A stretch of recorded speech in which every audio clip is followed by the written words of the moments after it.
And we are live. My name is Nico Lagan. To my left, my co-host, Rob Ambrose. I'm too conservative for the Conservative Party. Rob's not woke enough for the Liberals, so we are the political orphans. Here are the top stories of the day. A Hamilton man is told to remove his camera because of the new bylaw. Air Canada flight attendants reject new offer. Mark Carney launches the Buy Canada push in response to Trump's tariff, and many more stories. So stick around, get your coffee ready because the show starts now. What's going on, man? Brother, how's the weekend? What weekend? Oh, you're talking Yeah, about. no. Yeah, honestly, it didn't feel like much one for me either. I'm moving to Halifax there in a couple weeks. It won't affect this show at all, except for my background will be different, of course. Just had to go down and find a place. Did that. Just finished a 6-hour drive like 10 minutes ago, and I'm fucking ready to go. Let's do this. How was the show last night? Moving to Halifax. And where do you live now? Right now, I live in New Brunswick. We've gone over this. We've been doing the show for like 9 months. No, I know that. It's just in New Brunswick now. It's down east. Nobody cares about the east. That's exactly what it is. No one in the rest of Canada even knows. Isn't Halifax in New Brunswick? No. Exactly. Like, isn't like the east this big? Like, aren't they all the same? Like one big fucking. Yeah, they're all the same province, right? Yeah, just fucking with you, but yes. But that is unfortunately exactly what we think. I know it is. Where you're from is just like Halifax, New Brunswick. Well, it's all the same. Same. Isn't it like Europe? Like you can just drive to all the places. No. I mean, I live in Fredericton, which is like the middle of New Brunswick. It's about 4 to 5 hours from Halifax, which is all the way down in Nova Scotia. So are you moving? Yeah. Where or when? No, why? Why are you moving? Oh, business opportunity. Okay. But again, won't affect this show. I mean, I'll tell you about it later. Not even a business opportunity, a new project that I'm starting. It's a good opportunity for me. Sure. But prostitution is dying. Yeah. I'm getting into sex work. Yeah, my OnlyFans has been going gangbusters. So I feel like it's time to go big or go home. Real. Got to do what you got to do, man. Yeah, exactly. You got to pay the bills. Yesterday was interesting, man. Yeah. How did I saw Jeff Avely showed up? Yeah, man. We had obviously Jason, myself, Jeff Avely showed up. We had Truth Seeker, which that woman, man, is something else. I fucking enjoyed it. Like that woman is crazy. I love it. Nice. The way she is in her videos is exactly how she was yesterday. Love it. There's no difference at all. Yeah. For anytime I'm not busy, I'll jump onto the Saturday night streams. Oh yeah, you should just show up. Just let us know so that we know, because we're not more than 6 people. It's probably very hard to manage. Oh, fuck. Is that how many did you have? That would be hard to manage. Holy hell. We had Jason, myself, Jeff Evely, Truth Seeker. We had gov.exe, you know the one, govcorrupt.exe. That guy's a madman. Fucking love that guy too. And we had one of the writers for the what is it? I forgot again. He's a very known writer. Damn, what was his name? Corey. Damn, I actually made a damn. I'm the one that I made the poster. My brain's not working right now, man. Let me see. I have him right here, but very, very cool. Like his name is Corey Morgan. He is Corey Morgan. Yeah, we all heard of the guy, but he's a writer? Yeah, he's a columnist for the Western Standard. That's why. That's where. Yeah. Cool. So super well spoken, but it's fun because kind of introduced the show. I started asking questions, right? We were just running off. I reviewed all the topics that were trending over the week, all the stuff that did well, and we approached them. But I'm like, ask a question, give my opinion. the first question was really, should we make the National Sex Offender Registry public? I'm like, I'll start by answering by 2 words. Fuck yes. So I kind of opened the door. There was evidence all over the place. Nice. Corey Morgan, which normally he swears from what I was told, but he's more relaxed. Even Jason, by the time he picked the mic, he's like, there's been more swear in the first 3 minutes I've had on my entire podcast series. That's hilarious. But that's what we want, right? We're trying to really do a late night show where, but we went down some rabbit holes. How long did you guys go for? 2 hours.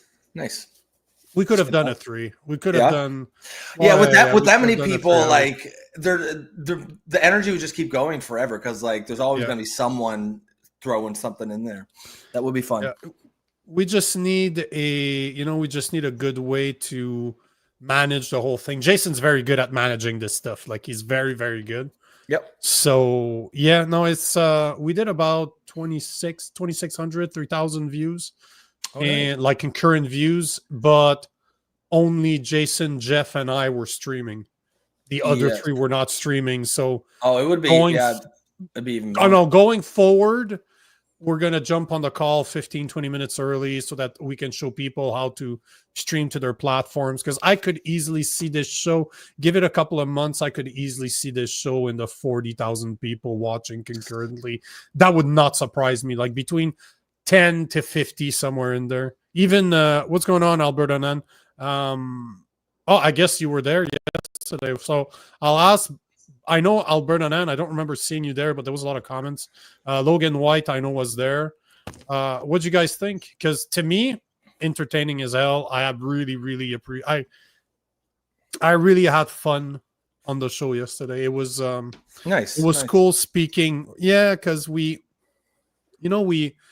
approached the National Registry, and then I kind of proposed the idea of should we enable the death penalty for pedophiles.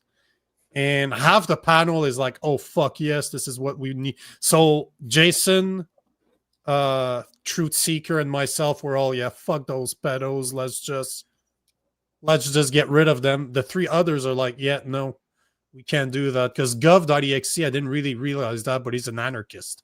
So he wants no gov. Oh, it's awesome. It's such a cool... If we would have had you as a liberal, we would have covered literally everything. Everything would have been covered. But him, Jeff, and Corey, they all said no. And the reason is, do you really want your government to be able to get rid of you? What's the next step? Oh, we don't agree with you. So I'm like, man, for a guy that doesn't like the government, I'm like, motherfucker, how did I never think about this? Yeah. And I spoke to... That's a great format. Now that I think about it, I think that'd be a lot of fun. That would be just questions. Yeah, just questions like that. And everyone puts their piece. Yeah. That's I'd definitely like to jump on to the next one. That sounds like a lot of fun. I could see how that would go well. Yeah. And I think you're right. With that many people, with that big of a following, like all told, there's probably 1 million followers between everyone, right? I think the show I think the show would take off pretty quick. And not only that, but we want to have like 3 main people every week and invite 2 to 3 new guests. That's cool. We're working on some names right now for the next one. If that happens, that could be fucking massive. Because we have access between Jason and I and Jeff, we have access to some massive names, right? That's fun. So having them on, like you could... I'm not going to name names because it hasn't been confirmed yet, but there's some... It would be very, very cool. So, Logan saying it went well. Alberta and Anna was working late, watched this morning. It was good. Was it too much? Because swearing? No, too much is because sometimes you got to be careful, man. When you're streaming on YouTube, I don't want to get demonetized on YouTube. So I was considering, I'm like, should I still continue streaming? Because there's some paths we went down. I'm like, ugh, I would not stream that to my Instagram. No. Really? This one's gone now. Oh shit! I don't know. It's like fuck those pedophiles. Shove a broomstick up their ass and move them. Like she was going nuts. Like she clearly is very, very strong. I mean, I feel like raw. But I wonder, raw. It's real. Right? I wonder if the algorithm takes into account time of day. Like, it shouldn't really deboost you if it's at midnight or 11 or 9 or 10 or something, right? I didn't see anything different. Like it did. Yeah. I didn't see any reaction in the algorithm, so I think we're good. But there's definitely some videos I will not post anywhere else. I have no problems with having the long format. You can go through it and find those moments. Mm-hmm. There's some moments I will not. I was editing a video. I finished one of the videos, and there's certain parts I remove, as in, we might have been a bit too. a bit for extreme. Sure, I can't share it on my Instagram. It's going to be taken down. What was it about? Was it about killing pedophiles or something? PDF files. Yeah, PDF files. Yeah. You gotta love them or hate them. Yeah. See, I'm glad you had Tayana, that's a truth seeker. Tayana on the show. Great guest choices, Nico. I won't take the credit for those ones. That's Jason that invited her. I did not know her until yesterday. Alberta Nan says Tahana was great. She's crazy. She crazy. Oh, I agree in a good way, right? Yeah. Okay. She is a massive conspiracy theorist, and she does not give a fuck. Yeah. Oh yeah. Hey, if you follow her, you'll see exactly. She is exactly the same. And Jason and I are used to recording podcasts. We've both been recording long format for so long that it's just normal. Yeah. Tayana does not. So now she had a platform where she could go more than like a 2-minute video. So you're allowed to rant, right? That's the whole point. Like Jeff Evely, you know how he rants. He's a bit like you, right? He goes on a fuking tangent. Yeah. Like, God, I like it. Yeah. Come on back. Come on. That's hilarious. Yeah, Logan saying she's no holds barred, that woman. Yeah, that sounds like a fun panel. I had fun. I had fun, man. I had fun. Yeah. It was raw, bro. It was just raw. All we were missing is we were missing a liberal. Yeah, the common sense liberal voice. Yeah. Like Jason and Jeff they're well spoken. They're not over the top, right? Yes. You have me as a hothead. Tayana is more of a hothead than I'm more controlled than she. I wouldn't say she's a lunatic, but goddamn, bro. And then you had what's his name? GovX is an anarchist, but extremely well spoken, extremely well researched. But he's like, fuck the government, fuck this, fuck that. He's just It was. There's nothing else like that, bro. If our show, you and I, is different, that one is just even similar more format, but it's just gov_corrupt. It was awesome. I had a blast, man. Nice. Yeah. I'd like to jump onto the next one for sure. Just let me know. In advance when you can come in. We'll keep you a spot because we want to have a liberal on there. Because you're gonna enjoy it, bro. You're just spread it out. Yeah. It just sounds like fun, really. All right. What should we get started? Oh, shit, that's right. We have a show. Yeah. We have our own show. Right. Yeah, man, let's get into it. So this is trending everywhere right now. This is absolutely ridiculous, but it goes on to show where Canada's going. It's not good. Let's make that clear first and foremost, but this has been trending on both X and Instagram, at least on my accounts, and the city of Hamilton has ordered a man to take down his 10 security cameras because of a new bylaw. He is no longer capable of recording public spaces. A Hamilton man has been ordered by the city to take down the security cameras on the outside of his home, even though he says a lot of the videos have been used to help with police investigations. Sean Cowan has more. There, I have one on the other side. I have one there. I have one there. One there, one there. Dan Miles says he has 10 security cameras outside his home on McNabb Street North, downtown Hamilton. And he says he needs them. Because we had a lot of attempted break-and-enters into our home and other homes around us. Miles has posted videos of break-ins online. He also says police have asked him for his videos over the years to help with investigations. We reached out to Hamilton Police and they say they can't confirm the use of Dan Miles' videos, but told CHCH News they often work with homeowners, businesses, and drivers. I said homos. CHCH has used videos from those. They often This work one with homos. here, showing the moments before a fatal crash 2 years ago at Barton and McNabb. These cameras are imperative to our neighborhood watch. They're imperative to the safety of our community. But last week, Miles received an order to comply with the city's fortification bylaw, asking him to remove his cameras. The bylaw says homeowners are not permitted to view or listen beyond the perimeters of their own property. I noticed from bylaw, I thought, how could this be? Everybody has Ring doorbell cameras pointed at the street and city property, and my neighbors have cameras pointed at my house, and we all... The city of Hamilton has confirmed the order to remove the cameras to CHCH News, but said they cannot provide further comment because this is an active investigation. Can't comment. One neighbor tells us they're okay with the cameras. Honest with you, it's absolute disappointment. I just kind of feel like here we have someone in our community who's going above and beyond to try and protect us. We've just been hit so many times again and again. However, Anne Kavukian, the former Privacy Commissioner of Ontario, says people have the right to privacy on public property. Privacy is extremely important. It forms the foundation of our freedom. So to go about filming everyone on the street without their knowledge and certainly not their consent, I find very, very unacceptable. Now, in your own personal area, your personal property. Funny how you know all of her political positions just from what you've heard, for example. But always, or she looks like what you're doing. Have a sign. Yeah. Dan says he has appealed the order from the city, but so far has not heard back.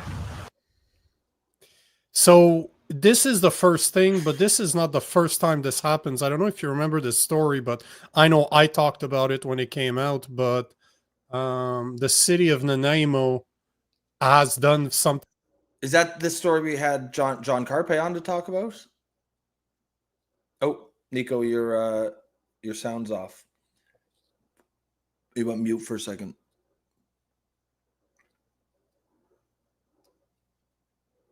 Yeah, I don't know. I don't know if that was your when you. Yeah, no, still, yeah. I will take a couple comments then. Albert Nan says, can't protect your home, can't have cameras so they can't catch criminals.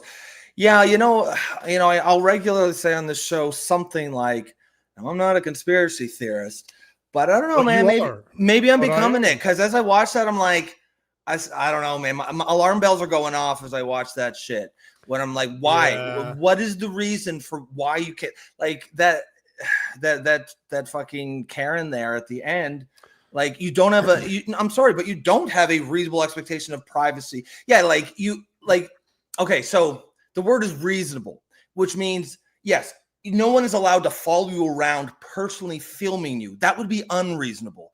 But to have You're allowed, though. You're allowed to. Oh, you're probably, yeah, I mean, you probably even are allowed. But I'd be okay with, like, banning that or something, or making a bylaw against that.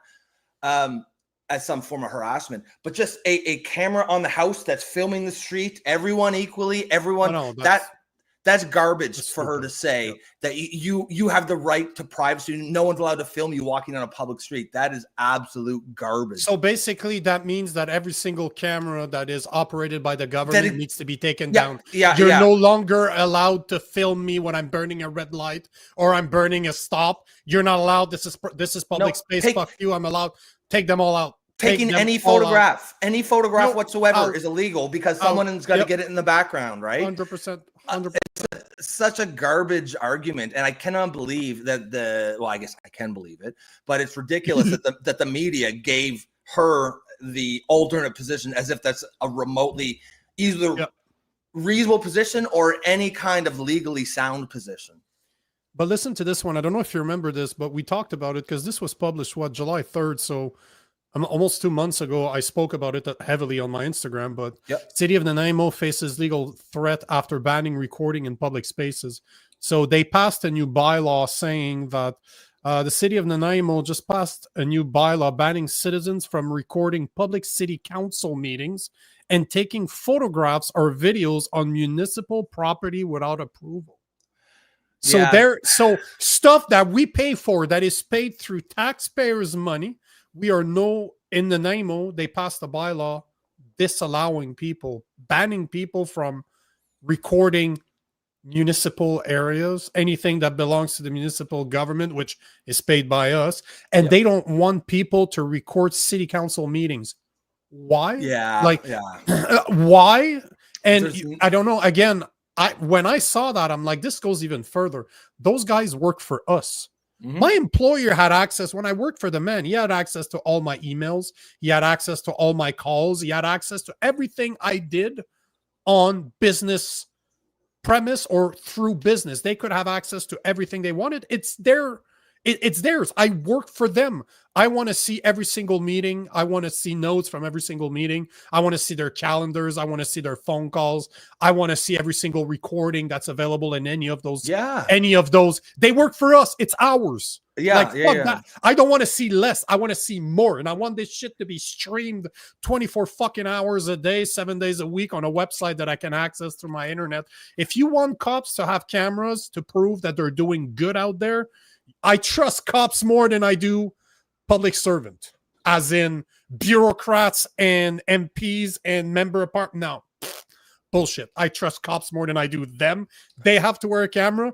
You need to wear a camera too and show me what you're doing all the time when you're on the job. I want to see it. Yeah. There's absolutely, regardless of what that retarded woman said, there's absolutely no expectation of that kind of privacy in public. Like when you go out in public, you have to expect you might be caught on a camera somewhere or someone taking a picture of you, because that is the world that we live in.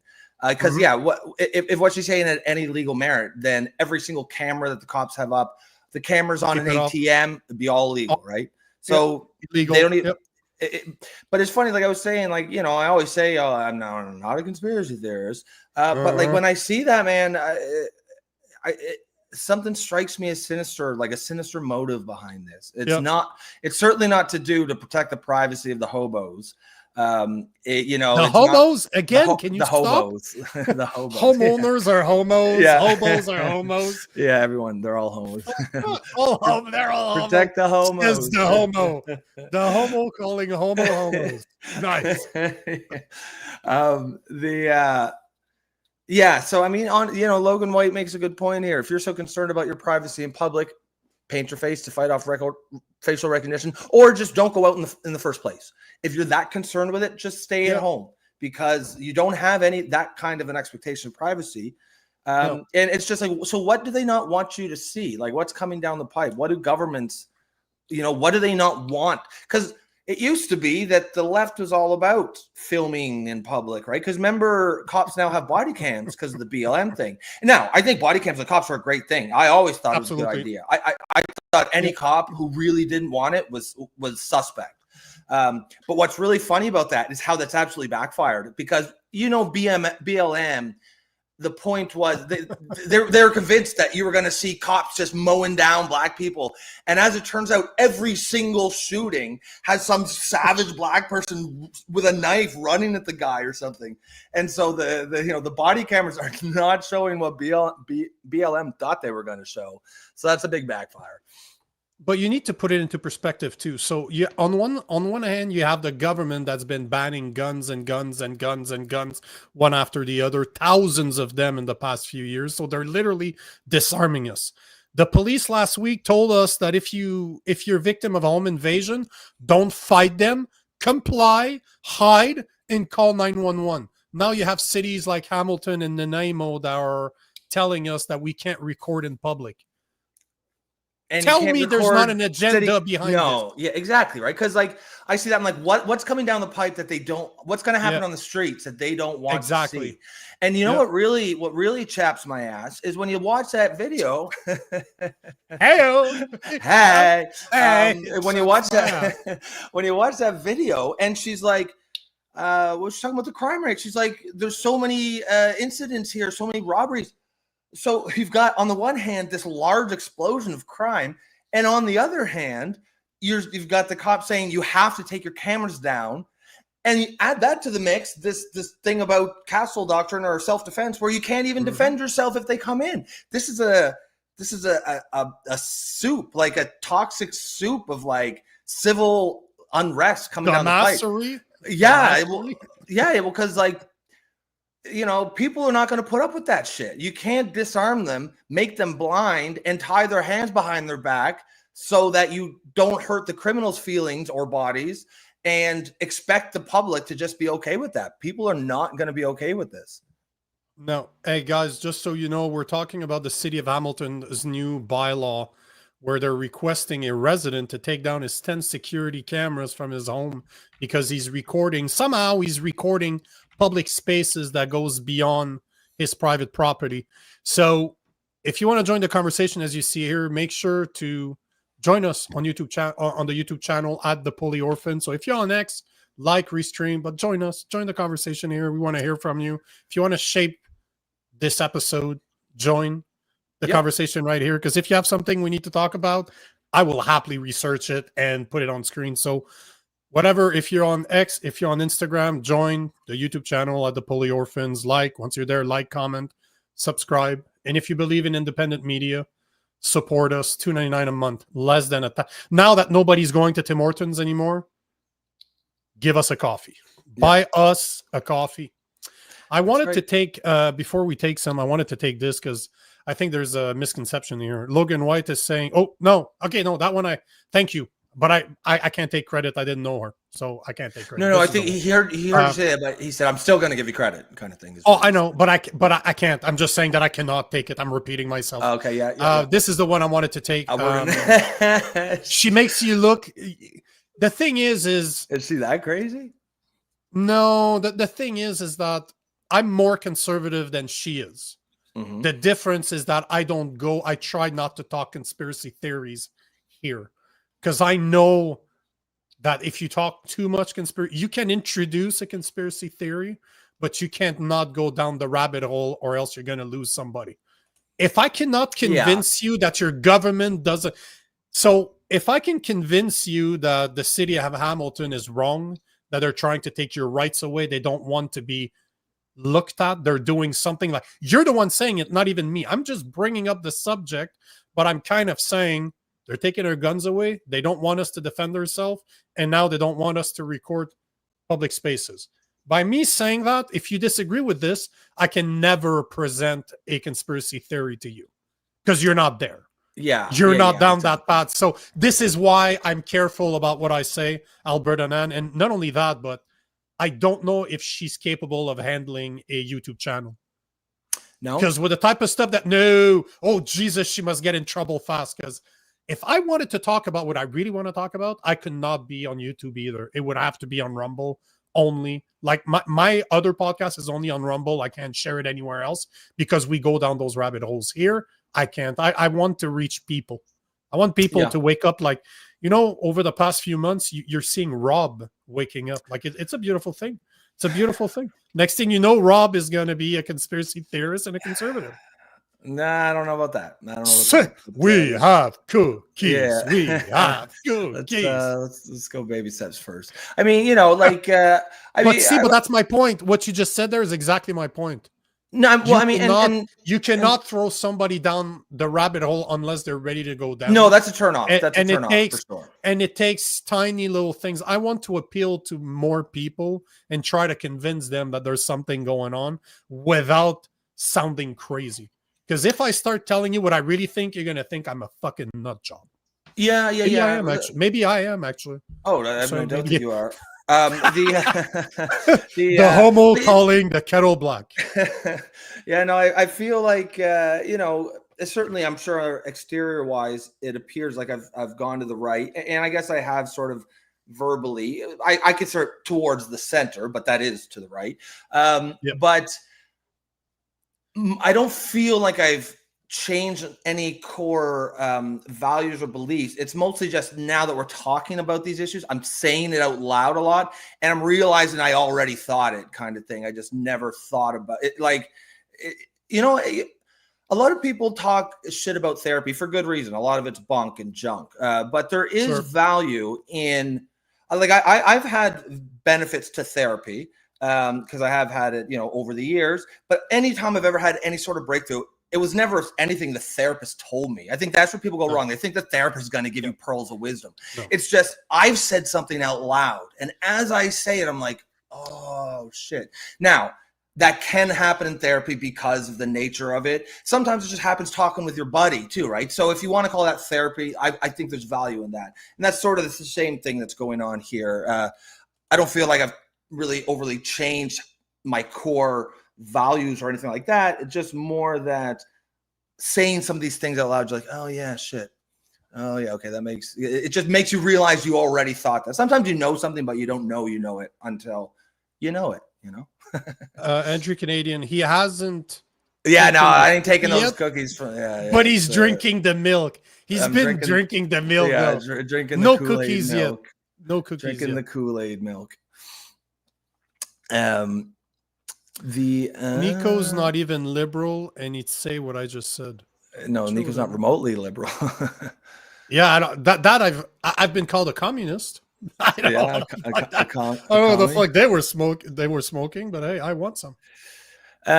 Tracy Martin says, if after 10 years of self-confidence in them, you are brainwashed. No, and I think, I believe you might be the first time you'd come in because I don't recognize the name, so welcome to the show. Oftentimes, as I'm a liberal, me and Nico will often sometimes maybe disagree on the solution to a problem, but we all generally pretty much agree on the problem. In this case, I certainly don't.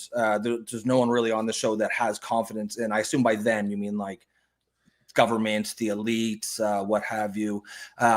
I don't have confidence. Me and Nico will disagree on things like, are these evil people intentionally destroying us, or are they stupid people accidentally destroying us? So, I mean, I guess there's some value to that debate, but I don't think anybody has confidence in them. Yeah, I agree. Yeah. Just because Tracy, I believe that's her first time. So just want to give her a little bit of the lay of the land here. Alberta Nan says conservative parties in Canada are left of center. I don't have any true conservatives or MPs. Yep. Yeah, and especially if and I think this is probably the best way to do it. Like when you talk about, say, the Overton window, I think you have to use America as your reference point, just because they're so huge culturally, politically. And so when you use them as your reference, absolutely conservative parties are left of that center. Because I think at the end of the day, a lot of people be like, oh, America has no culture. But the fact of the matter is they have so much fucking culture. We don't even feel it. Like a fish doesn't change the world. Yeah. Like anyone wearing blue jeans in the world, that's American culture, right? It's just like a fish doesn't know it's in water because it's so surrounded by it. That's what we are with American culture, because we're so saturated by it. It feels like it doesn't exist, but it's actually incredibly powerful. And so we are actually much more American than the average Canadian thinks we are. And oftentimes it's a point of pride to be like, oh, we're not American. Like the stuff we disagree with is the political opinions, but that's honestly superficial shit. When you actually dig down to people, what the people are like truly cultural. You could pick a Canadian from almost any province except Newfoundland maybe and stick them almost anywhere in America and no one would know.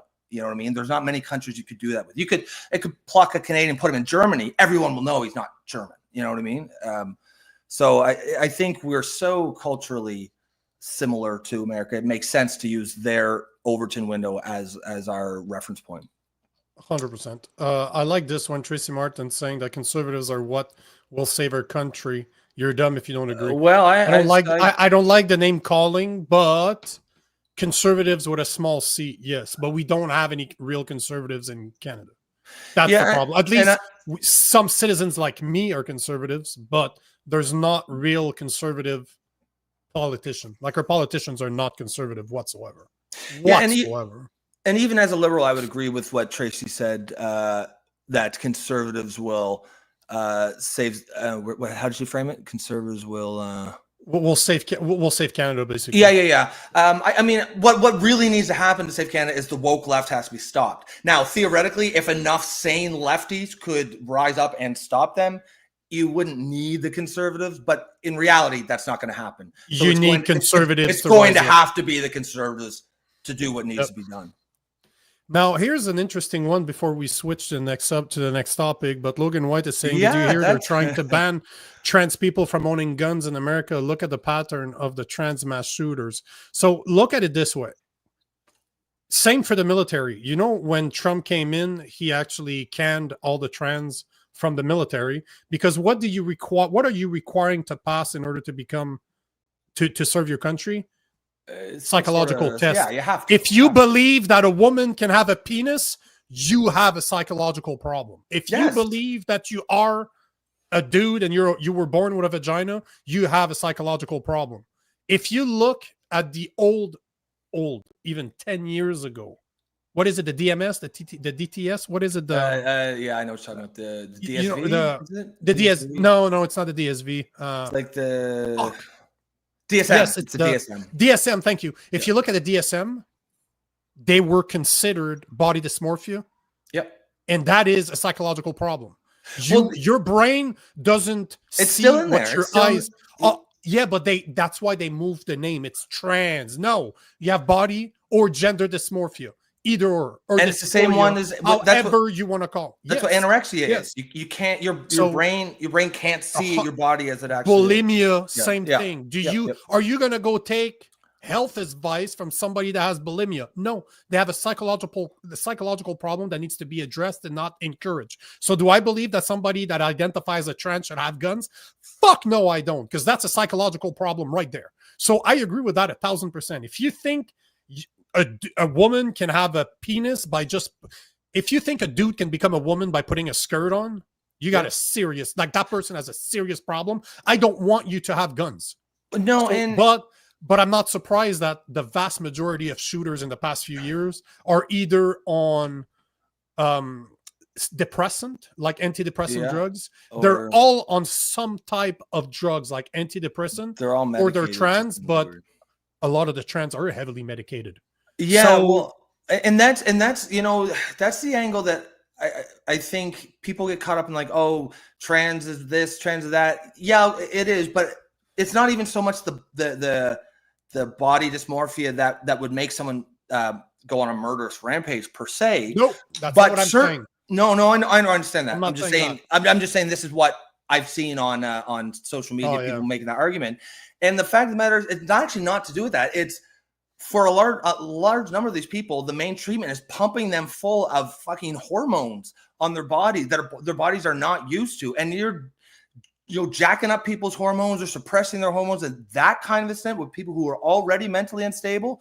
That's where the risk is. That's why we need to take this seriously. I also just love it as a political sort of power move, because Trump's basically forcing the woke left to defend the 2A. You know what I mean? It's a brilliant political maneuver, because he's forcing them to go all gun rights, which is pretty funny. I didn't think they cared about guns. You'll watch them now, though. If they're going to take the trans' guns, they'll be out there. You can take it from the trans' cold dead hands or something. But it's not going to be that hard. They can't fight. Yeah. Well, they're all decrepit and like hobbled and disabled and shit. Yes. It's a mess, but that's a power move to me. That's an absolute power move. Oh yeah. Because if you look, so this is what's so funny, right? The left is going to tell me that people, let's say that if I beat my wife, I should lose my guns as a unless you were Muslim, because it's their culture. They don't know any better. She deserved it. Exactly. Right. But if I, as a legal gun owner in Canada, if I beat my wife, the first thing they're going to do is remove me from the house. Sure. And the next thing is they're going to take my guns away.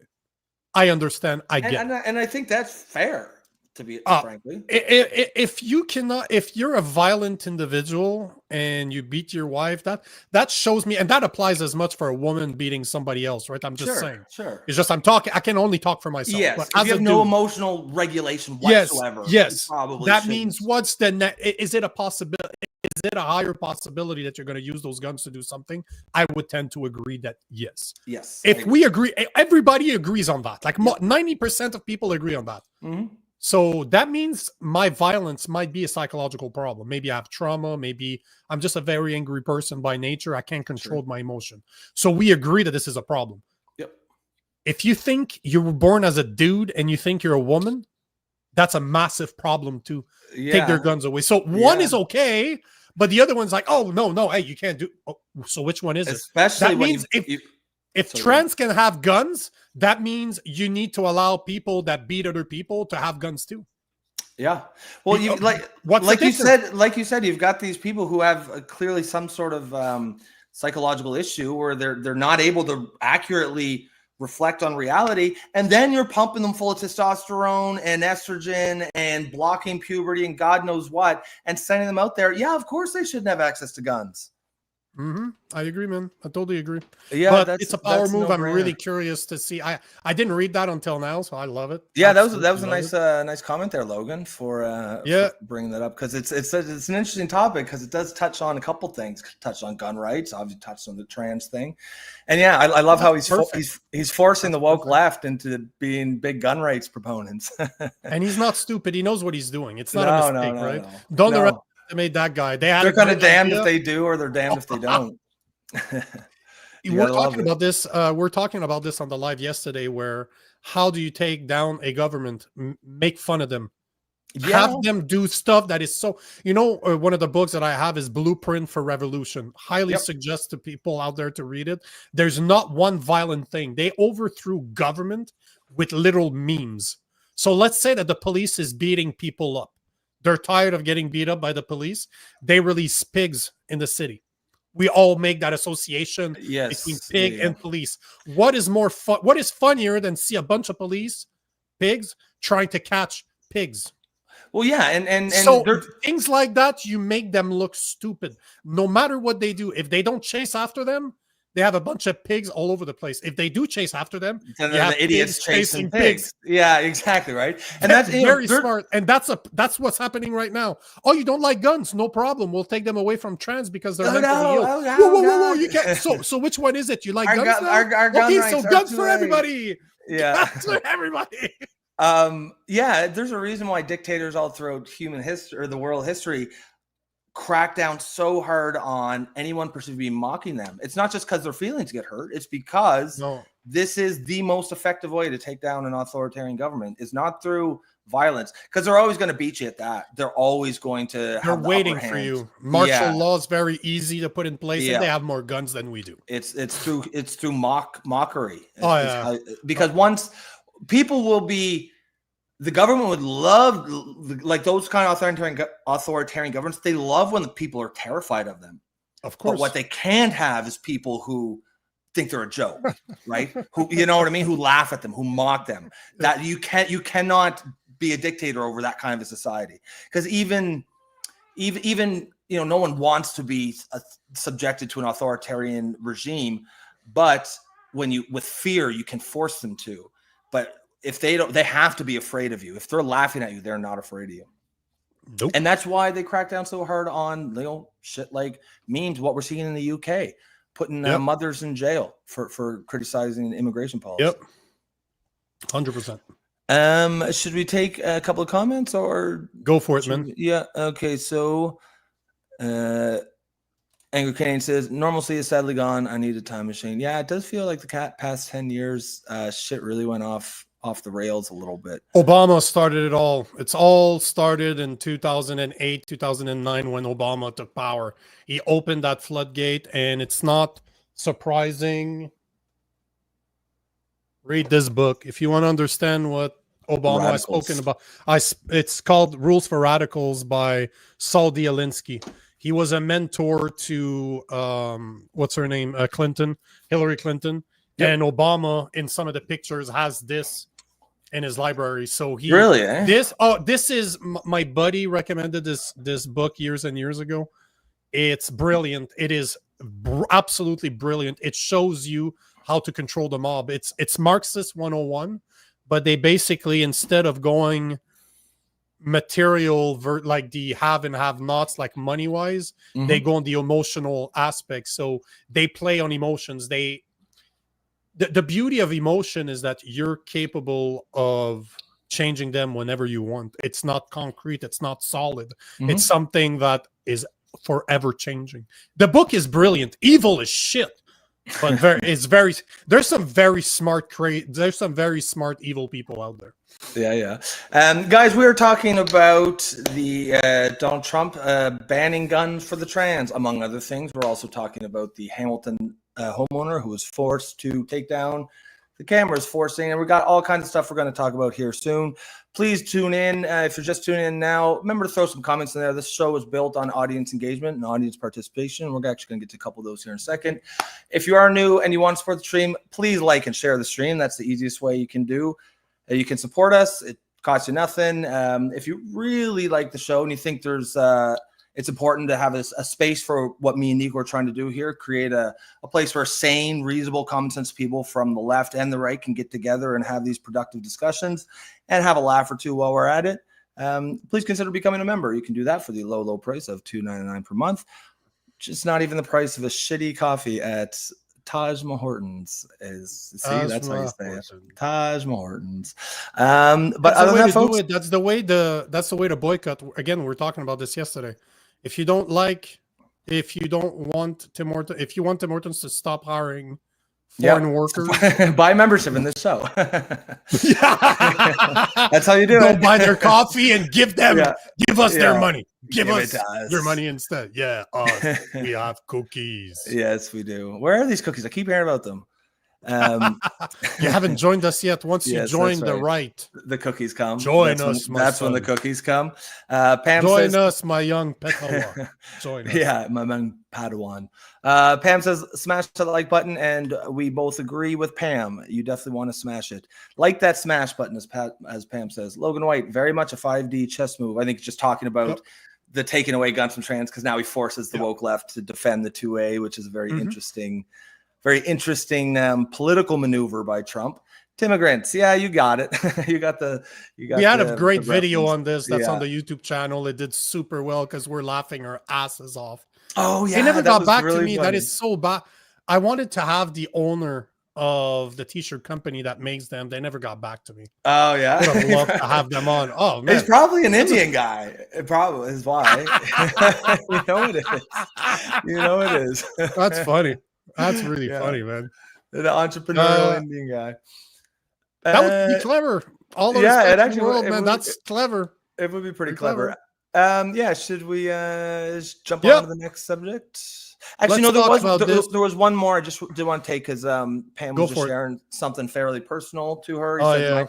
My niece underwent the whole transition. I hate what it's done to her physically and spiritually. I mean, Pam, I really feel for you. I can only imagine how helpless that must be to see. And certainly as your niece, you have no say whatsoever, right? Obviously, the parents will have the say, and that puts you in a tough position. Although, of course, they're still your family, you still care about them. But to see them, it'd be like watching your loved one walk the plank, right? Walk towards the face of a cliff, and they're going to fall, and there's nothing you can say.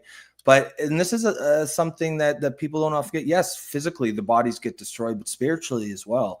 They're mentally, emotionally, spiritually, whatever you want to call it. It isn't. The thing about trans is it teaches kids to hate themselves and their bodies, right? Whatever happened to acceptance. Okay, even if you do wish you were a girl, okay, I guess that's fine on one sense, but guess what? You're not. At least accept that you're not and go on. That's mental health. That's teaching kids to be healthy. Now, when a kid says something ridiculous, like, I think I was born in the wrong body, we're saying, oh yeah, you are. And we're teaching them to hate themselves and their bodies. And that's why it's so we're saying, oh damaging. Yeah, you are. And so I don't, that's as deep as I'm going to go down that rabbit hole. If you guys are new to the show, this is one of my rabbit holes, so I'll cut it short. But I did want to stay away from it. Yeah, I did want to address that just because that's a pretty personal comment from Pam. And, Justice Warrior says, Pam, my niece did the same. Now she regrets. The regret rates are going to be off the charts. They tried out that live 1% regret rate. No, that ain't true. It's going to, when all said and done, it's going to be more like 50 or 60%. And when you consider the procedures done to these kids, just literally mutilation, cutting off body parts, putting them on hormones that will, blocking their puberty and make them sterile.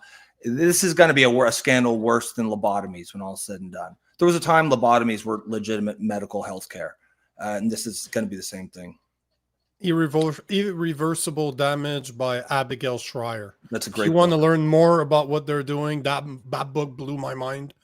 And it's not little boys that are getting destroyed the most, it's little girls. And unfortunately, those little girls are being taught that going through their puberty can be delayed, that you don't have to do it.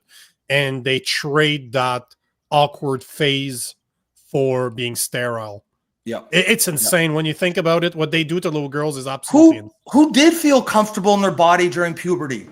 Like nobody. Everyone felt weird in their body during puberty. Imagine. You'll feel weird right now in your body. Yeah, I know. But imagine when you're like, as awkward as puberty is, if there was adults 20, 30 years ago who said, oh, actually, that's not normal. That means there's something wrong with you. And the cure is to cut your dick off or to cut your breasts off or to go on these hormones. Like it's so mind-bogglingly grotesque what we're doing to kids. And the people, like you said, it's mostly girls that are doing it. It's the men that get all the attention, but it's mostly young teenage girls. Yeah. And the same people who are pushing this shit, the sterilization and mutilization of young girls, are the same ones who are, supposed to be feminists, who are supposed to stick up for women and girls. Remember, Believe Women? That now when women are saying, okay, we don't want this man in our bathroom. No, don't fuck that bitch. Don't believe her then. It's just hypocrisy from all angles. And if you are new to the show, yes, I am a liberal. I might not sound like it right now, but this issue is what really pushed me out of this is why I'm not welcome at in woke left circles. I'm a liberal in bad standing. Yeah, Bumpy Jazz Jennings is the ultimate horror story. Millions of people for entertainment watch this kid, this young boy, get mutilated. They cut his dick off at 16, and it's on a TLC show, and we're all watching his entertainment. It's I as an atheist, I don't often use the word demonic, and when I say it, I don't mean it in the way like literal demons, although I know that many people use it do, and maybe that is it. But I just mean it as a psychological concept, as a spiritually, culturally demonic. I think it's just the word that best reflects how I feel about what we as a society are doing to our kids, mostly our girls. Where this is one of the conspiracy theory that I can go in on this show because you're bringing it up right now, but just look at the amount of Hollywood celebrities that have trans. But man. You know why, right? Because it's trendy. That's not why. That's not. Oh, you think it's more? That's. Oh, I see. As a Christian, I know that. No, as a Christian, I know that there's evil forces out there.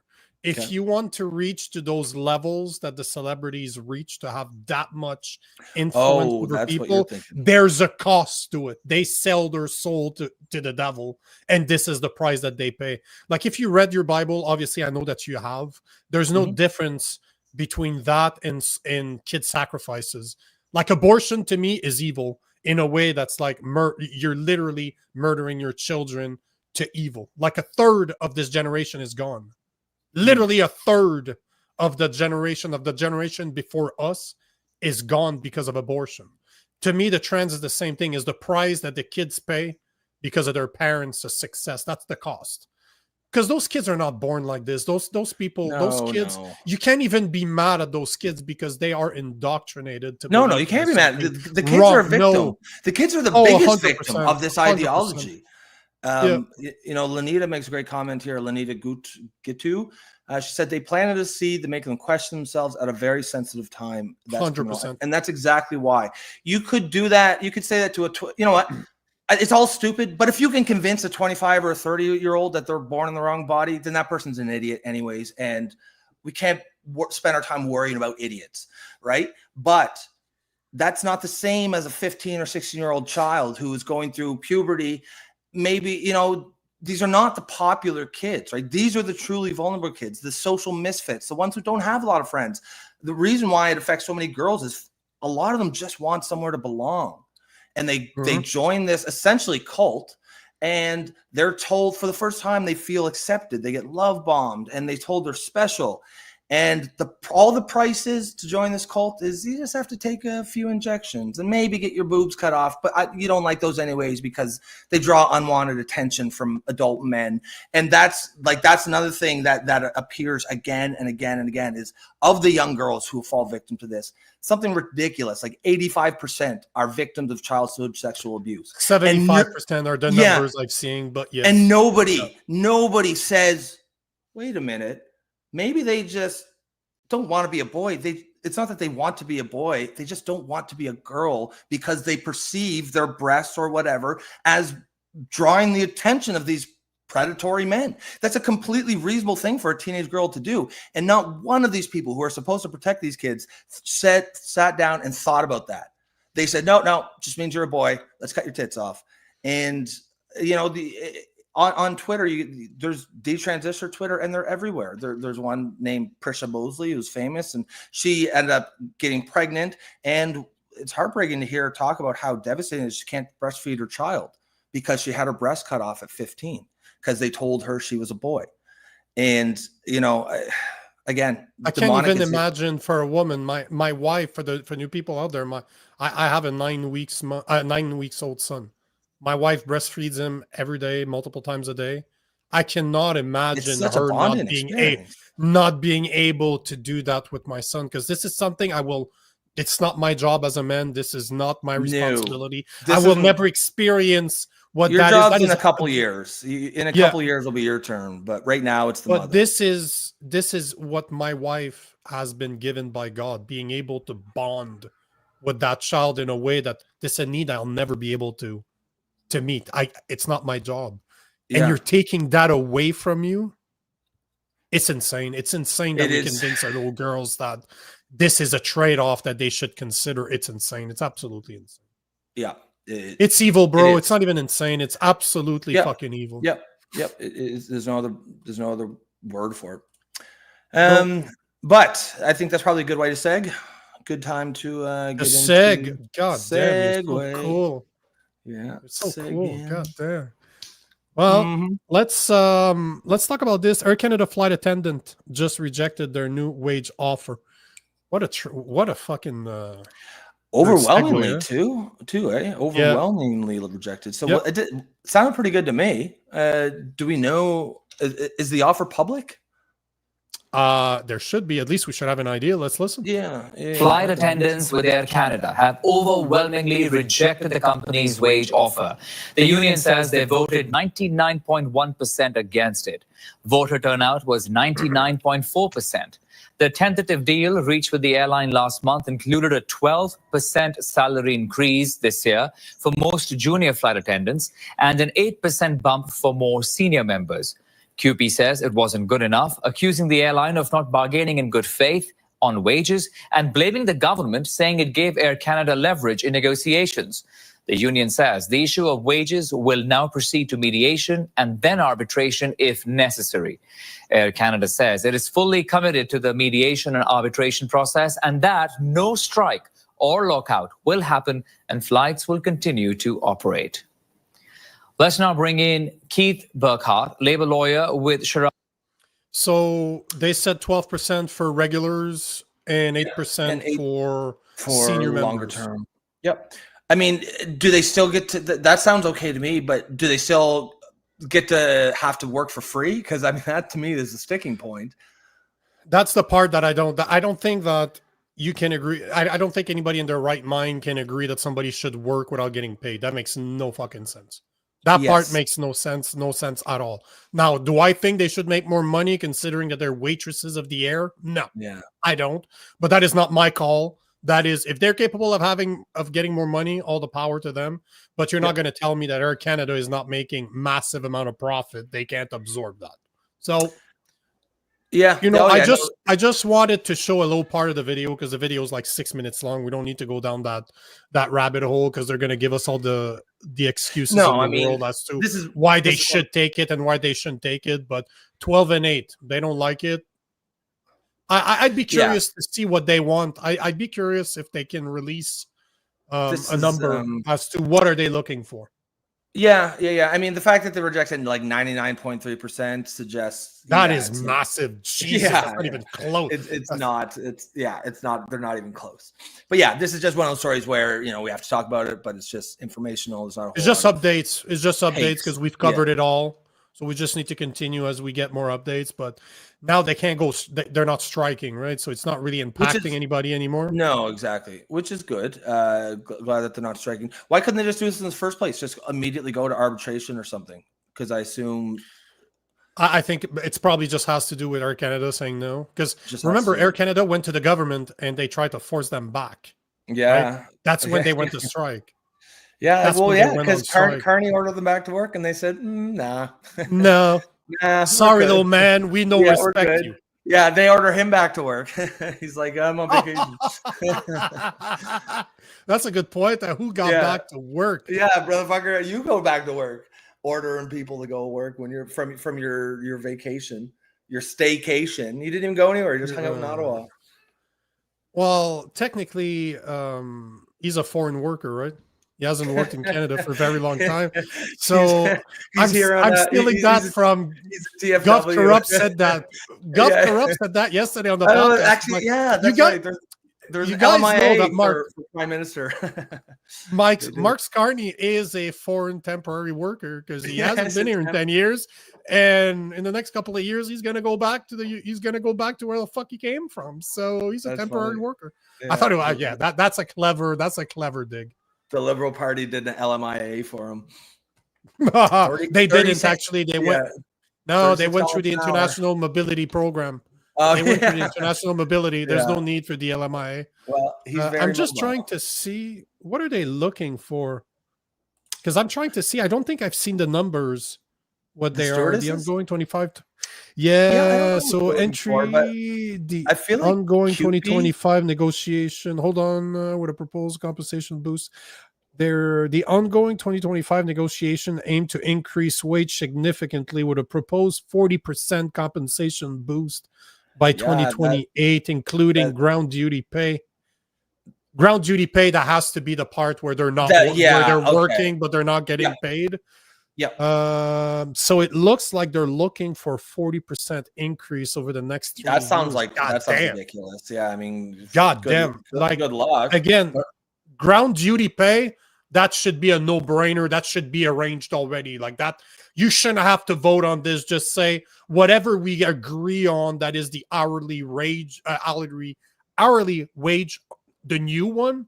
Yep. Here you go. Like, as soon as you punch in, if you're working, you're getting paid. That should be a no-brainer. You shouldn't have to wait till a new deal is made. Just do that right now. That's a no-brainer to me. Yeah, but 40% increase. That's a tall order. That is goddamn. That is some government level employee type of raise there.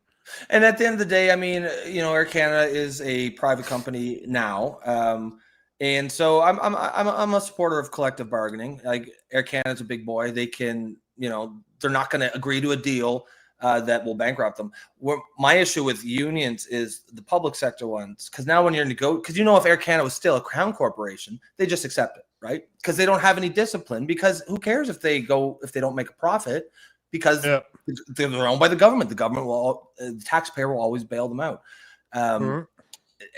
Private companies, and when I say private, I mean they could be publicly traded, but I mean a non-government company, non-crown corporation, they cannot.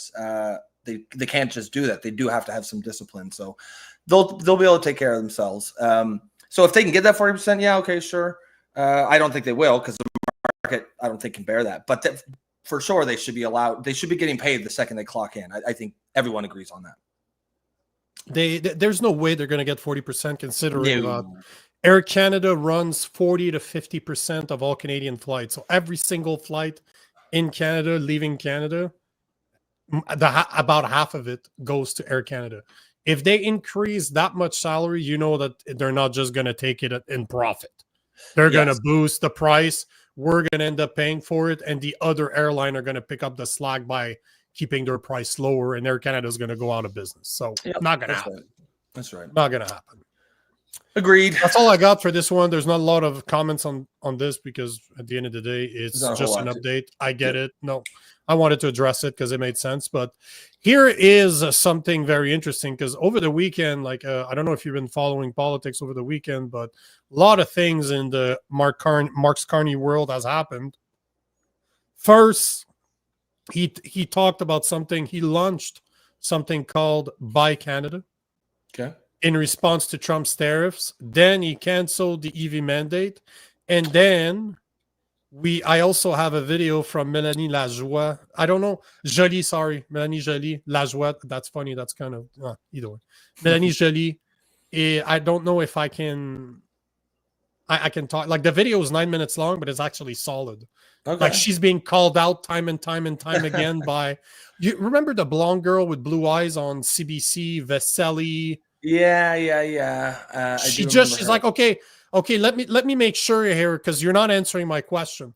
Yeah. She keeps on tagging her with it. Yeah, I actually enjoyed it. Like well, the way that's she was. That's what media is supposed to do. They're supposed to push. Yeah. They don't just accept non-answers. Oof. Before I play the video, goddamn it, that's a very valid question. Well, I see two. I see two. Three. I see two at the podium. 4, 5. I see 5. They're all in the front. I see Carney and Jolie. And there's 2 bottom left, and that's about it. Oh no, there's Buddy peeking his head over. Like right there. The guy in the background. You don't see my mouse, but the guy that's all the way top, like right top of Carney, is just like, oh shit, wrong door. Yeah. We have too many white people. We can't have 5. Yeah. It's got to be 4 as our max. Get out of there. 4 is our Get max. out of there. The ratio is all off. Vasey. Yeah, that's it. I think that's the name. Vasey. Either way, I'll play the video. But Right, this video is about the new program or launch by Canada. I'm all for the scrapping the EV mandate, though. The world is changing rapidly. The largest economy, the United States, is fundamentally reshaping all of its trading relationships. And we're moving from an age that lasted decades, an age when free trade was a motor of global economic growth, to a new age, an age of economic nationalism and mercantilism. You know, the U.S. tariff rate is now the highest it has been since the Great Depression in the 1930s. And these tariffs are being applied to all countries on nearly all goods. And the changes in U.S. policy go beyond tariffs. Countries now must, in effect, buy access to the world's largest economy through investments, through unilateral trade liberalization, and policy changes in their home markets. And all the while, the transformation of global trade is occurring against a backdrop of wider economic disruptions, of geopolitical realignment, of AI and other technological transformations, and the necessity, the imperative of a shift to a greener economy. What's going on is not a transition, it's a rupture, and its effect will be profound. Workers displaced from their jobs, supply chains that have existed for decades disrupted, companies forced to change where they find their materials and their products. And all of this is causing an extreme uncertainty that's holding back massive amounts of investment and, as a consequence, slowing economic growth.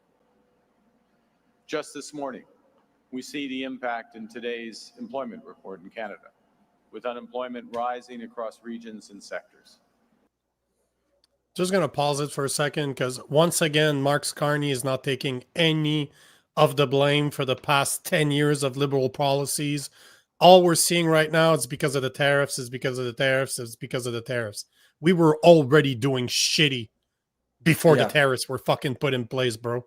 He never addresses the fact that they're bringing in 1 million foreigners every single day that become dependent on our fucking system. They never blame the fact that all of their policies have prevented us from building pipelines, from taking our natural resources 100%. Because you'll see in the next video where in another video, Mélanie Jolie's talking about it. And they're like, oh, we need to help the forestry sector. We need to help our car sector. We need to help the power. I'm like, bitch, we've been saying this for 10 fucking years. Like, what the fuck were you waiting for? Your policies has destroyed it. And she's been around for all that time. I know, you know this, right? She was in Trudeau's government for a long cabinet time. The entire time. Oh, yeah. He selected her as, I don't know what her post was, but she was in the cabinet from 2015 on. So she is as much to blame as anyone out there, as much as Trudeau as well. But you're right. Like the liberal, yes, there is a certain amount of things that we cannot control. We cannot control who America elects as president. We cannot control what his policies are going to be. Just like we can't control the weather. You do have to roll with the punches a little bit. 100%. But there's no point in complaining about that. That's a loser attitude. Losers sit out there and complain about the weather or the wind or something that they can't control. Winners worry about what they can control. They understand their own responsibility and they take accountability when they fuck up. And so, yes, you cannot, on the one hand, what he's saying is true in that America is reshaping their global trading partnerships. And frankly, if I was an American, I would say it's probably about time, because like Trump or hate him, yeah, he's a blowhard sometimes, but like a lot of the stuff he says is like the one he says, everyone's laughing at us. No one's laughing at you. But then when he adds, they're all taken advantage of. Yes, that is a fact. America has allowed the rest of the world pretty favorable trade conditions. Most countries have had tariffs on America for most of the last couple of decades. America has had very little, but you can't control that. One thing you can control is investing in your own country. You can control your immigration policy. You can control how much you invest in healthcare. You can control if you are building pipelines or if you are exporting your energy. If you are in a natural resources rich country, it is suicide to elect a party who fundamentally believes it is unethical or immoral to extract our natural resources. And that's exactly what the Liberal Party is and what they stand for. They'll never admit it because that sounds ridiculous out loud. But in practice, I don't think they'll out loud. I don't think they'll out loud say we think it's immoral to extract our natural resources, but they believe that. But what is funny, this is why I want to show the 9-minute video from Mélanie Joly, not because I like how she speaks. I dislike that woman.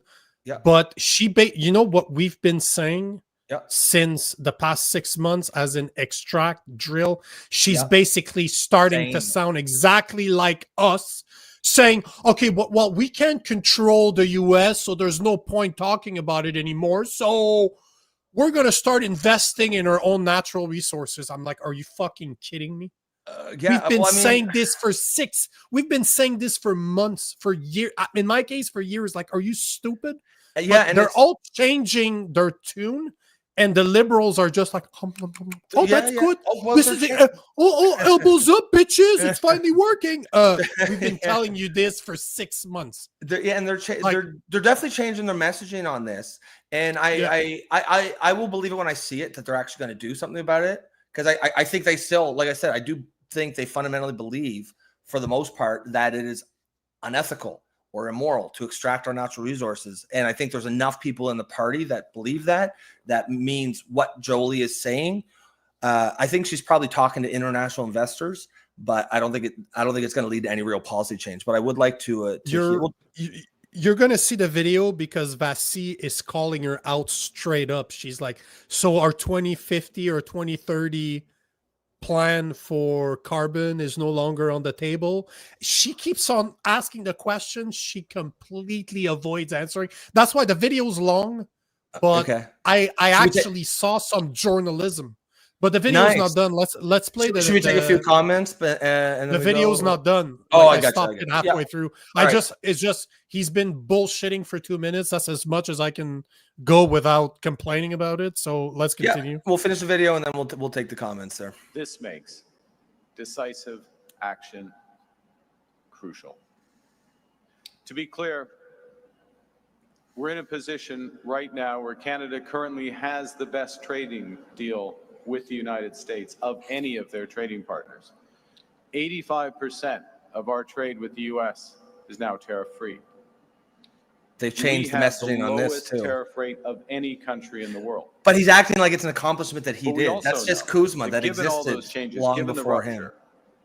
We can't rely on our most important trading partner as we once did approach. And given, as Minister Joly said, given that we can't control what other nations do, Canada's government is focused on what we can control. Man, yeah, that's exactly what And that we've been means saying for 6 build- months. Like ever since that twat has been elected or selected as the leader of the Liberal Party, we've been saying this. Our deal, yes, Danny is 100% right. Our deal would have been better 6 months ago. This is except the fact, but you'll see in the video with Jolie, she's like sounding like what we've been saying, but she doesn't have the courage to say we have no negotiation power, no leverage. We have no leverage. What we've been seeing from the get-go. But they're changing and they're changing and they're that's funny. This is the second time today I see that. Carney is so George Costanza. Don't insult George Costanza. George Costanza is fucking awesome. I was in the pool. Oh, okay. Remember the episode when he goes in with that giant tub of shrimp and he's just daring the guy to because he thought up this brilliant comeback, but he forgot. Oh yes. Yeah, it was like no, the guy has a comeback for him. So the guy's back like right away. Hey George, you leave any shrimp in the ocean? Or whatever.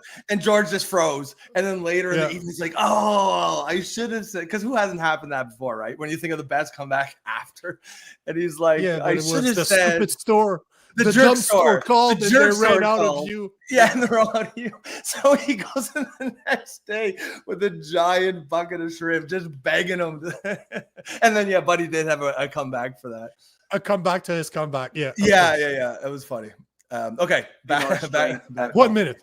Yeah. Building Canada strong. I like how Jolie started clapping first. Yeah, fucking man hands over there. Shit. That means just giving our workers and our companies the tools they need, retraining our workers, transforming our strategic sectors, creating entirely new industries, and being our own best customer by buying Canadian. To drive this transformation, we've just launched the Major Projects Office. Its job is to fast track. Do nothing because there's no project on the list. Yeah.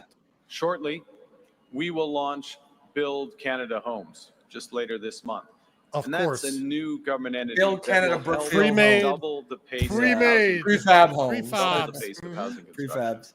over the next decade. While creating a new housing industry using Canadian technology, Canadian workers, and Canadian lumber. I mean, this all sounds good, but like, Mark, like, what are you gonna do in real? Like, you got to do something. The time for talk. Like, this is a campaign speech that might have flown, but you've been prime minister for 6 months, bro, and none of this is new. Like, there's nothing that's going on now that was not going on 6 months ago.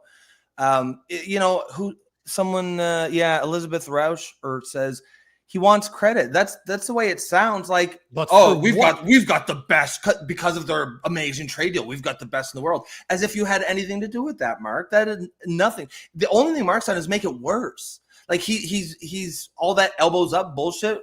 Like, what do you say? It turns out we can't rely on our most important trading partner. Yeah, it also turns out when you insult your most important trading partner, they don't like it. So I don't know. It's I don't know. I'm not a genius like Mark Carney is. I'm not, I'm not Harvard educated. I'm just some dumb peasant. But it turns out that, insulting your best trade partner and running a hostile campaign is not actually good political strategy.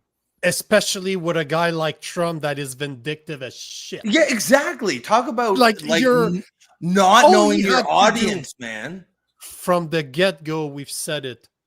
Pet him. Just pet him. Pet him, made him feel great. Yes. He has all the leverage. If you have to elbows up and take a few shots in the face, Carney, a little bit of bukkake, you were elected.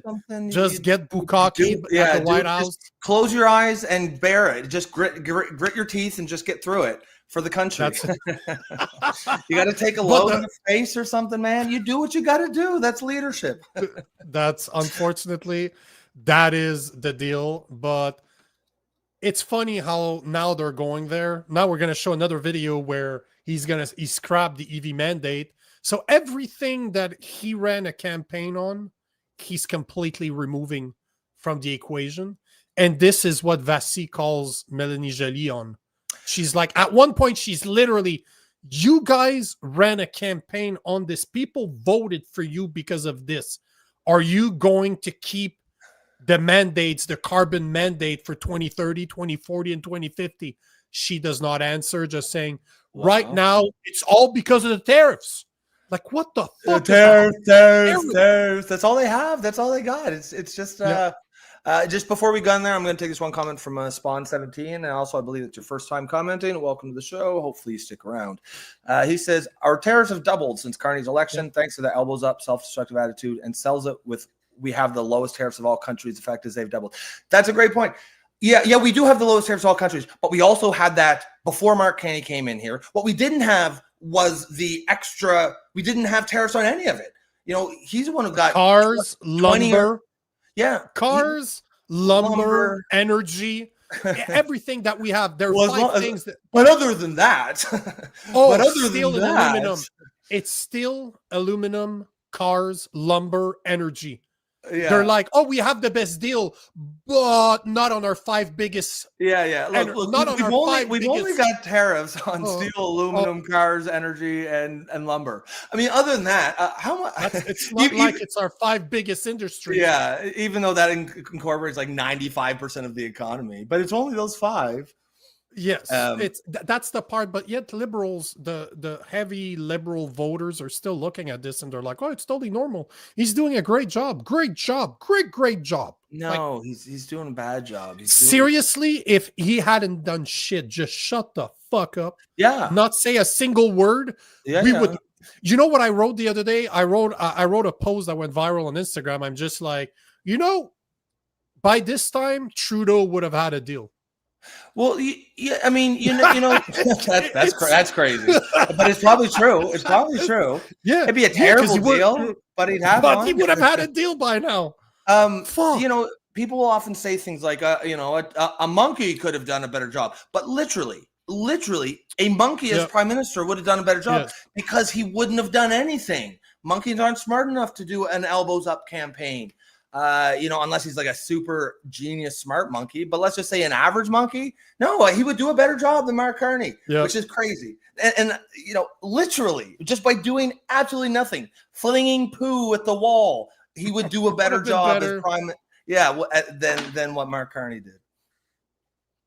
So let's finish that clip.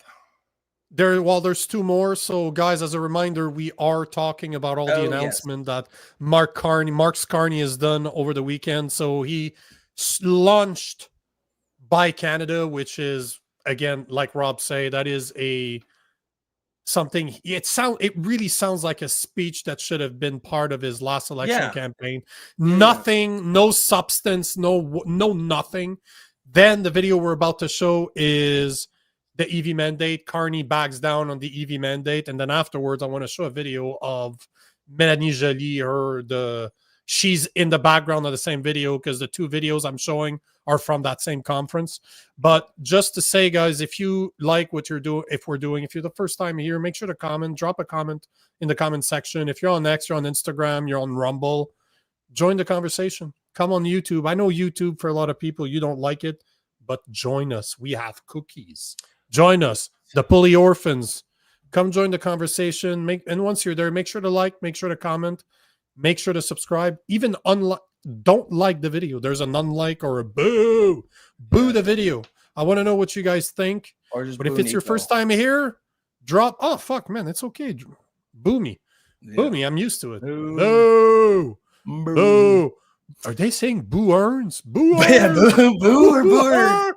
I was saying Blue Earns. a little peanut troll guy there. I forget what his name is. Simpson reference right there. Yeah. Classic. So here's the second video about Mark Carney's bullshit over the weekend, where he actually scrapped the EV mandate. Prime Minister Mark Carney says tariffs have changed the situation for Canadian automakers. We have an auto sector, because of the massive change in U.S. trade policy, is under extreme pressure. So he's pausing the Trudeau-era mandate that next year would require them to make at least 1 in 5. See what they're doing? No. Did you see how they're doing that?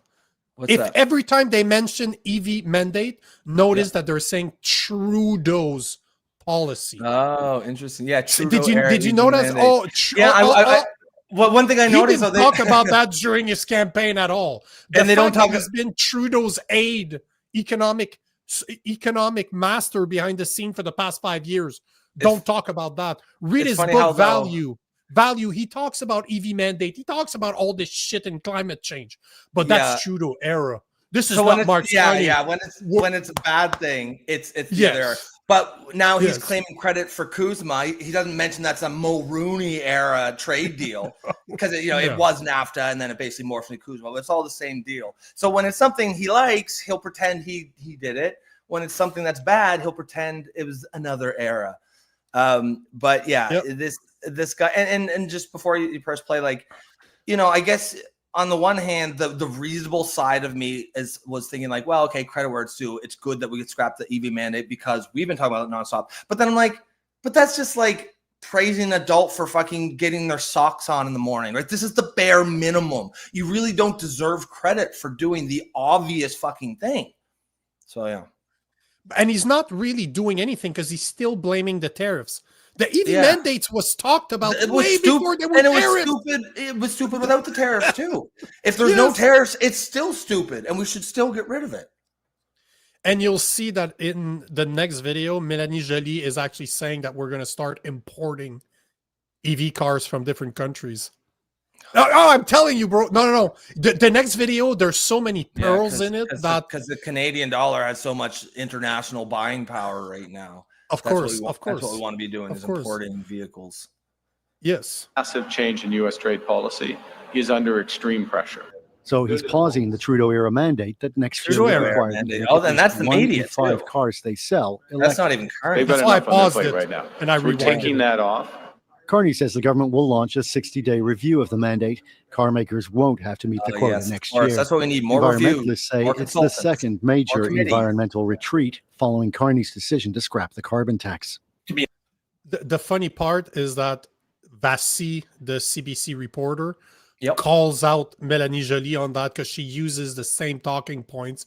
We're going to launch a 60 days review. She's like, why do we need a review again? Yeah, what do you need a review about? Are the problem. No, but she's calling her out. Like, she obviously knows it has nothing to do with the tariffs. So she's like, if we agree that it's the tariffs, why do we need a 60 days? Like, you got a letter from the 5 biggest car manufacturers.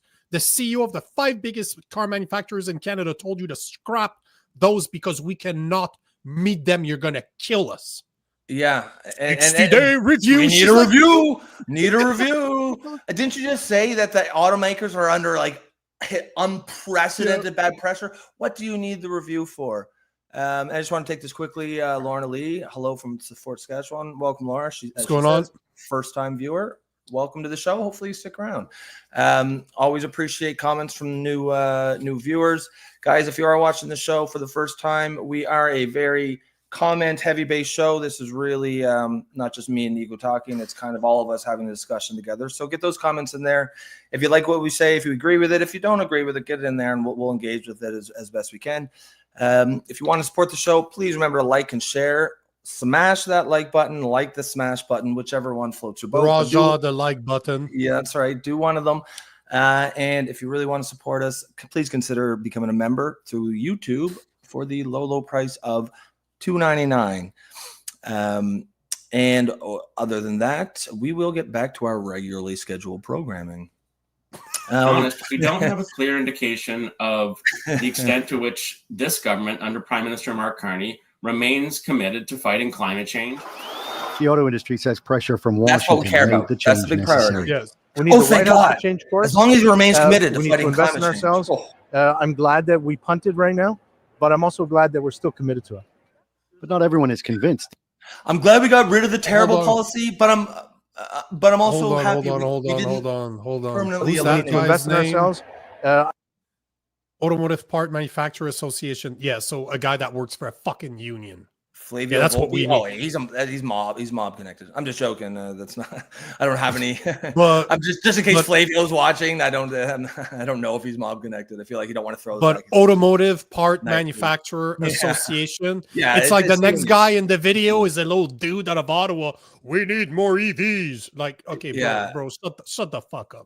Yeah. Except it's like an Asian guy. He's like, we need more EVs. Really? Like, what do you have? Bro, you're so. For a liberal, you're very fucking racist. Nobody said he was Asian. No. Because I'm saying, Carney's gonna be like, oh, I'm sure he doesn't have an agenda. Like, bro, he's waving the CCCP flag. He's a card-carrying member of the Chinese Communist Party. It's Xi's nephew. Now, but I'm also glad that we're still committed to it. But not everyone is convinced the industry really is that committed. If you're serious about selling electric vehicles, you should be introducing models, right? And they have it. This EV enthusiast says some car makers have electric models on sale only in certain parts of Canada or sell cars in Europe that they don't offer in Canada at all. I think that the companies have dragged their feet. So giving them more time to drag their feet, how could that possibly speed up innovation? It's just going to slow it down. Canadian. You know what I always like? It's always the upper class, rich white dude driving a fucking Tesla telling us that we need more super expensive EV cars that no fucking buddy's buying. Because remember, the numbers are like 8% of the cars, the new cars bought in Canada are EVs. So clearly there's a message there that we're not fucking interested in being able to drive 200 kilometers because it's minus 30 outside. I don't know. Bro. Something about like being the fucking coldest country in the world might have something to do with it. Maybe. This is exactly why you can't force stuff. Let the market play out. No. If there's a reason why 92% of all vehicles sold are not EVs, there's probably a reason for that. But like you said, it's just such classic sort of, it's true for all of like liberal woke ideas, is the people pushing it are often privileged, upper middle class, white people who are insulated from the negative effects of these policies that they're pushing. It's just, you don't need to force companies or the market to do anything. Because you can't. The market's going to do what the market's going to do. You can disrupt it and destroy it, but you can't force it. You cannot force people to buy EVs, especially in a country where they just don't work. I've heard people who are like huge EV proponents, who are huge even EV mandate proponents, who say, I'm in favor of like what are they called, the hybrid mandate or something. But like as an EV owner, I know firsthand they do not work in Canadian winters. So like even these people don't want a full EV mandate. The point in the matter is that, I spent a lot of my time in the US and I come back here, and for almost 3 years we were not in Canada, my wife and I.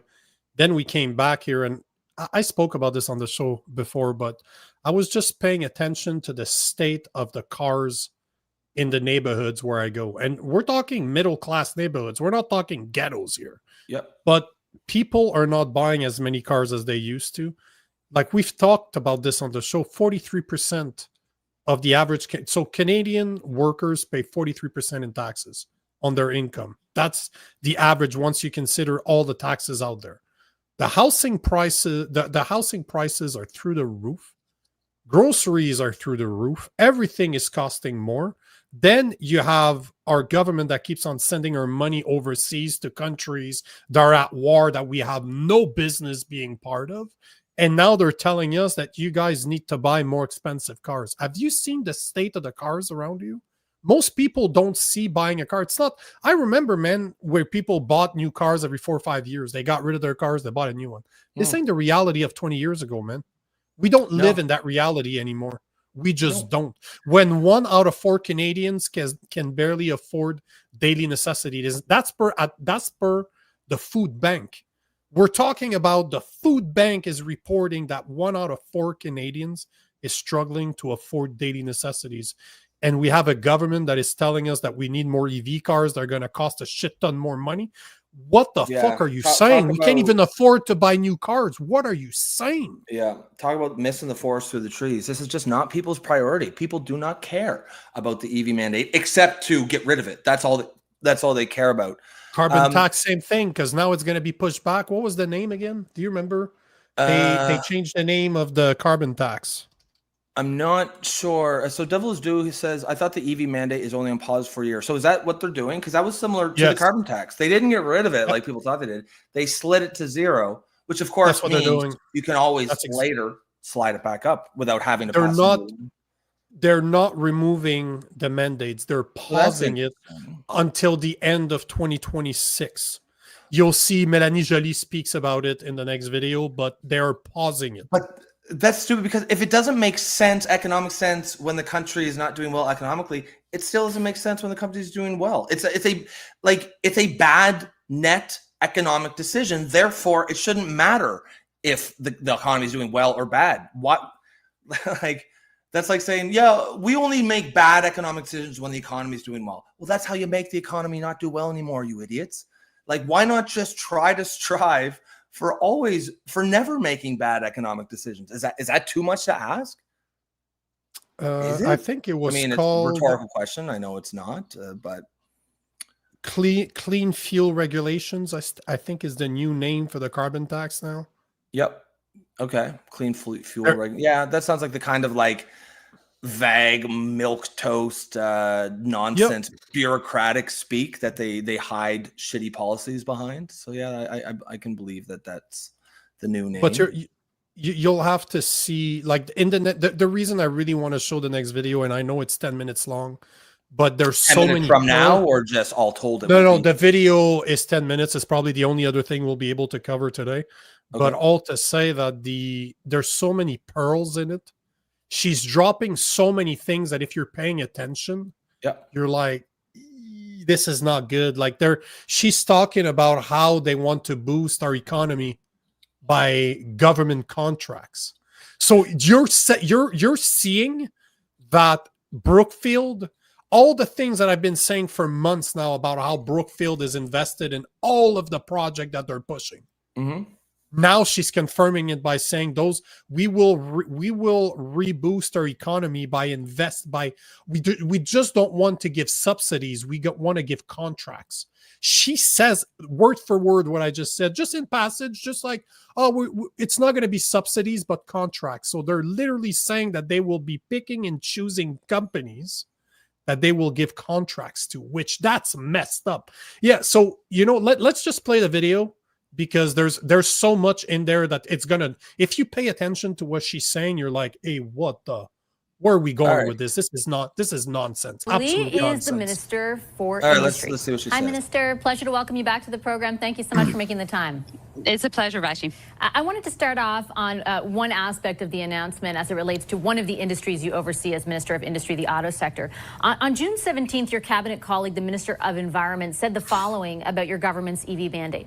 Quote, it's been in place since 2023. I don't see why the Conservatives believe we need to change it in the face of what we're facing with the U.S. tariffs on the auto sector, or on the auto industry, pardon me. Now, Trump's tariffs on the auto sector, the same ones that are in place today, were in place then. What changed, and why did it take your government so long? So we've been working as a team over the summer to make sure that we are able to be there for auto industry. Clearly, what is going on in the auto industry is that obviously the 25% tariffs against from the U.S. coming against the auto sector is really difficult to bear, difficult to deal with. And so we needed to be pragmatic. We need to make sure that we are there for our auto sector while continuing to have very ambitious climate change goals. So making sure that we reduce emission. And that's why we're launching a 60-day period consultation. That's a very short period of consultation, because we want to be able to either do more EVs in Canada or also bring more affordable EVs from different countries, including Europe, South Korea, and Japan. Go back to sleep.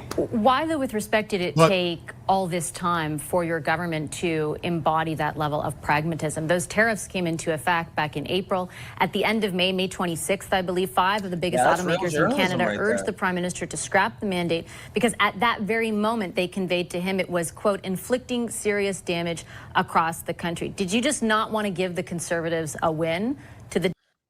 That's exactly what it was. They did not want to give the Conservatives a win. That's exactly what it was. Look at her. She looks like a child. It just boggles the mind. Before we resume, I just want to take this one quickly from Alberta Nan. She says, liberals won't change their bad policies, just pause them and pretend they're doing things for the country. And that's exactly, basically what Carney is doing is he's punching us in the face and then he's stopped punching us and being like, see how nice I am to you? Look how many good things I've done. I've stopped punching you in the face. Or he starts punching us a little less hard. He punches us softer and brags that he's doing good things. Like, yes, objectively, it's better to be punched softly than hard, but like he's still doing stupid things. Have you ever seen Eurovision, the movie with what's his name? The tall idiot. Yeah, Eurovision. Eurovision. No, Eurovision, the saga of. Oh man, it's an idiot movie. Either way, it doesn't. Okay, if you've never seen it, a Will Ferrell movie. It's a Will Ferrell movie, and one of the guys, Will Ferrell, starts punching somebody. He's like, "Ooh, that tickles, that tickles." This is how hard Mark Carney hits. Yeah, I agree with you, but you'll see if you pay attention to the rest. Like Vasi will call her out the whole time. The more she calls her out, the less she answers, but the more information she reveals. Slogans, right? Yeah. No, she's saying stuff so. They're not. You'll see that she uses the same word for word reference that Mark Carney used in the other video, where where he said this is the worst type of tariff since the Great Depression. Okay. She's going to repeat the same thing, but then the more Vasi pushes, the more there's little niblets of information that are coming out that you're like, excuse me. I don't think she's such a bad speaker that she doesn't realize what she's saying, but she's privy to so much information that it's in there, right? Yeah. So she just kind of spills the bean on a few things. I'll stop just to let you know, but this is, I just like Vasi on this one. She's calling her bullshit out the whole way through. Yeah. Disadvantage of the auto sector you oversee? Oh, I think you're overthinking it, Vashi, because when you look at it, auto sector. At the end of Q4 of last year, maple syrup 19% of new cars being sold in Canada were EVs, and then eventually it dropped to 8%, including because Canada decided to let go its subsidies, and now we're looking at bringing them back. So based on that, we just needed to act, and the budget is coming, and we'll be able to make decisions in the context of the budget, and that's up to the Minister of Finance to take his decisions. But meanwhile, the sector is really affected. And forget the conservative rhetoric that it's all about EVs. No, it's about tariffs. It's about the fact that the U.S. is putting tariffs on our auto sector, and that's affecting jobs in Cambridge, in Alliston, in Brampton, in Windsor. And so we're not dealing with ideology, we're dealing with a real reality, and we're acting now. Yeah, with just before, I want to call her out on her statistic because she made it sound like the whole year of 2024, 20% of the cars that were sold were EVs. It's incorrect. 1 quarter in 2024. The second quarter of 2024 was 20%. But it was always 9%. Like it's always been the average. We've spoken about this. So I just want to call her out because she made it sound like 20% last year, but since the tariffs, it went out. No. There were 3 months last year, second quarter, that it went to 20%. Well, and also they had subsidies, right? And of course, the sales are going to go down when there's subsidies. And Freeland refused to pay Tesla. I don't know if you remember that. But when Tesla was getting banned all over the place and trashed, she said, nope. Oh, of course it was. Entirely political. Yep. Respect, I would push back on the idea that I'm overthinking it. I'm presenting what the Conservatives have been saying for a long time, and you responded. But it's what I said to you initially was what the auto sector had conveyed at the end of May, which is that they were in a crisis at this moment, that the mandate that you had in place was inflicting serious damage. Like that's a direct quote from a letter that they sent and that they conveyed to the prime minister. Why do you need another 60 days to decide whether to get rid of this thing when you know how it's impacting the sector? They can't do anything. They're paralyzed. Well, first, they don't we have paused consultants telling the EV them. mandates for the summer, for this year, for 2026. And also... so see, that's where she said it, like... Quebec and BC have done so as well. Hold on. Right there, she's 60 saying... 60 days to decide whether to get rid of this thing when you know how it's impacting the sector. Well, first, we paused the EV mandates for the summer, for this year, for 2026. And also, Quebec and BC have done so as well. And so we want to work with them. We want to harmonize also our approach. And the Minister of the Environment is working on this. Meanwhile, I'm here to talk to you about also what we're doing for the sectors that are much more affected in light of the fact that the trade disruptions will continue. The U.S. has decided that tariffs would be there in the long run. They've imposed the highest tariffs since the Great Depression. And so there's not only disruptions on the trade front, but I must say there is a real rupture with the free trade world that we were living in until recently. And so we're acting now, yes, on the auto sector, and you're talking to me about EVs, which is really important, but we're looking at a vast sector of the economy, auto, but also we're looking at other sectors, including lumber, steel, aluminum, and other sectors that could be facing threats from the American government. And so that's why we're acting. But don't forget, those are all, we have the best deal as part of CUSMA if we don't consider our 5 biggest industries that she just named. As long as you take away steel, aluminum, auto, energy, and lumber, we got a great deal. Tariffs on maple syrup are like only 10%. Tariffs on fucking rubber bouncy balls, only 10%. Who cares about auto, steel, aluminum, lumber? Yeah. But again, Vasi is going to continue pushing. Like, I really enjoyed this conversation just because she works for CTV. Sorry, I said CBC earlier. She works for CTV. And she keeps on pushing. She wouldn't and pushing. She wouldn't fly at CBC. And I'm like, overthink, as in, you dumb bitch. You're the one that's underthinking everything. Vasi's a lot more intelligent than Melanie Joly. Like, let's be real here. I don't think there's even a competition. You're overthinking our terrible policy. It's really don't even think about it. There's no explanation for it. It's just terrible for the sake of terrible. Don't overthink it. Look inside. She's basically saying, "Hey, Vasi, I didn't become minister by being smart here. Yeah, so stop thinking. Look at me. You think I'm here for my brains?" And certainly, I have questions about your proposed help for those sectors, as well as in particular the Buy Canada policy, because I think you'll have a big hand in that. I do just want to make sure that I understand on behalf of Canadians, though, when you talk about how those mandates are part of a climate plan. The Prime Minister left open the door today outside of the industrial carbon price to it sounded to me that was the only thing he was unequivocal about, would stick around as part of the climate policy. He opened the door to other changes to climate policy. Can you be unequivocal with Canadians watching right now? Will you maintain the targets that the previous Trudeau government had, the emissions reductions targets that are in place?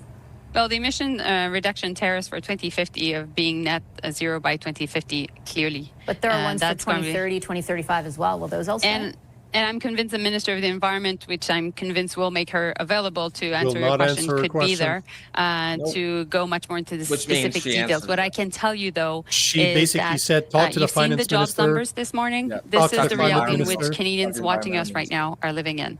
There is unpredictability, which drives a lot of pause by industry leaders, by business owners, to make investments in their own companies, to hire people, to develop new products. And so while all this is happening, we have to use the government's role is to make sure that we indeed buy more Canadian, that we indeed have a defense industrial strategy, that we use the strength of procurement to really offer contracts rather than subsidies to companies in order for them to be. Yes. No, but hold on for a second. Listen to what she's saying right here, because she basically is saying no subsidies. They will live on government contracts. The strength of procurement to really offer contracts rather than subsidies to companies in order for them to be able to predict what they can do within their own business for the next 3 to. Do you understand what that means? So she's basically, but like, no, if she's but saying hold that on. they're gonna, like, for example, like, it'd be nice to have a contract for BC Ferries to buy their steel from Canada. I mean, I'd be okay with that. No. You didn't listen to what she said. She says that they don't want subsidies. They want the government. So the government will no longer be giving out subsidies to companies. They will give out contracts. What do you think that means? That they will get to pick and choose who receives government contracts. Yeah. I want subsidies. I want, if you're going to develop a business that is making Canada better, let's say you're building a pipeline to bring gas, to bring oil and gas from coast to coast. You want to have access to subsidies in the same way as if you're buying EVs, you know what? We'll give you a rebate on the EV. So it costs you less. That's a massive difference from saying you get to pick and choose the product you want to buy, but we'll give you a subsidies because they're EV. No, now we're going to say the contracts are going to be given to companies that we like. So if we don't like you, guess what? You will not have access to those contracts. That's the difference. A subsidies is for everybody that is doing what is good, whatever they choose to say that is good. Now they want to be responsible for the contracts. This is literally, you have a government that is telling us that they will pick and choose who receives those contracts. When you have a prime minister that's been found to have more than 103 conflicts of interest through the companies that he has vested interest in, he's talking to Ukraine saying he's talking about drone technology. Funny enough, Brookfield owns a company that is in drone technology that has developed the technology they're trying to implement in Ukraine. They have prefabrication home as part of Brookfield. We talked about this. In Ukraine, again, they're talking about rebuilding Ukraine through Brookfield. They've been in conversation for years. Every single thing that you look that they're talking about, EV, they specialize in the supply management of EVs. They have companies. There's a good reason why they're pushing EVs, because they can make money off of it. Now they're going to get to pick and choose the contract. So everything I've been saying for the past 6 months, where wait till Brookfield is giving all those contracts by the government. Yeah. They're literally saying it. And I'm telling you, that was not the intent. She's not that smart. It's just, it came out. She's hey, we're going to be responsible for giving contracts. And to the average person that doesn't look at what this means, they're like, oh, yeah, that's a good way to do it. Fuck no, it isn't. Alberta is as Alberta Nan says, this way they control everything. Like Carney said, you comply to net zero, you'll get contracts. If you don't, you'll get punished. Yeah, I mean, that's you can definitely see that happening. You could see how it, like the mechanism for how that would happen. And this is what's interesting when you break down her video. If you're just listening to it and not really paying that much attention, it doesn't sound that crazy. When you start breaking it down, what she's talking about is really messed up, really, really messed up. So there's about 3 minutes left. So let's play and let me know if you want to stop it. 5 years, sometimes 10 years.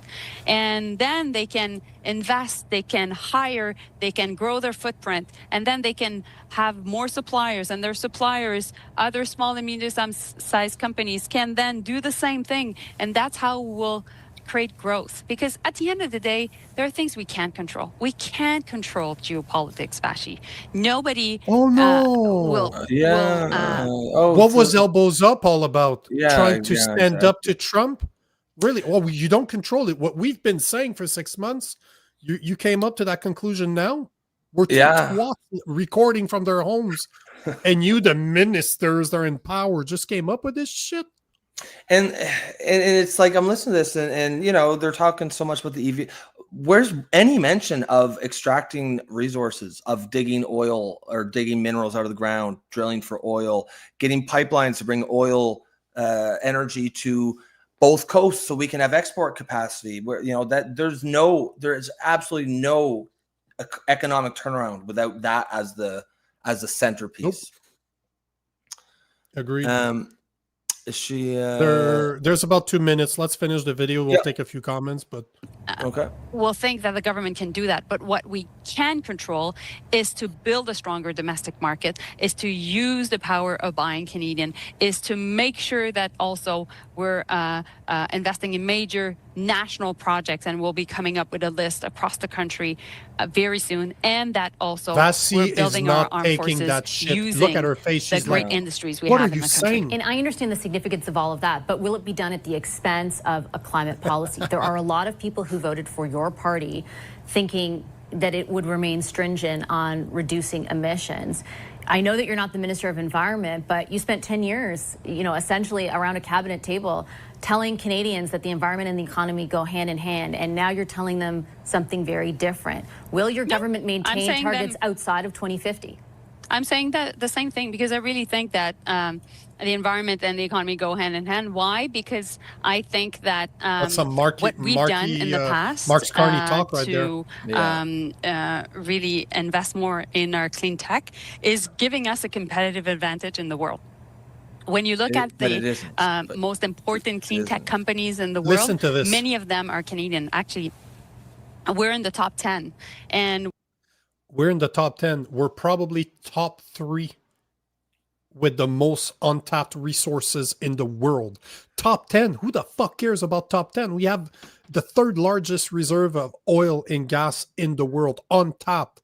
Forestry, our car industry, our energy industry, our steel, our aluminum. What are you saying, you dumb bitch? And what what's are you even saying? And she's even saying this, but like, okay, that's great that we have those things, but you also need to now get them out of the ground. Unless you think they're like budgets that balance themselves, the minerals will extract themselves.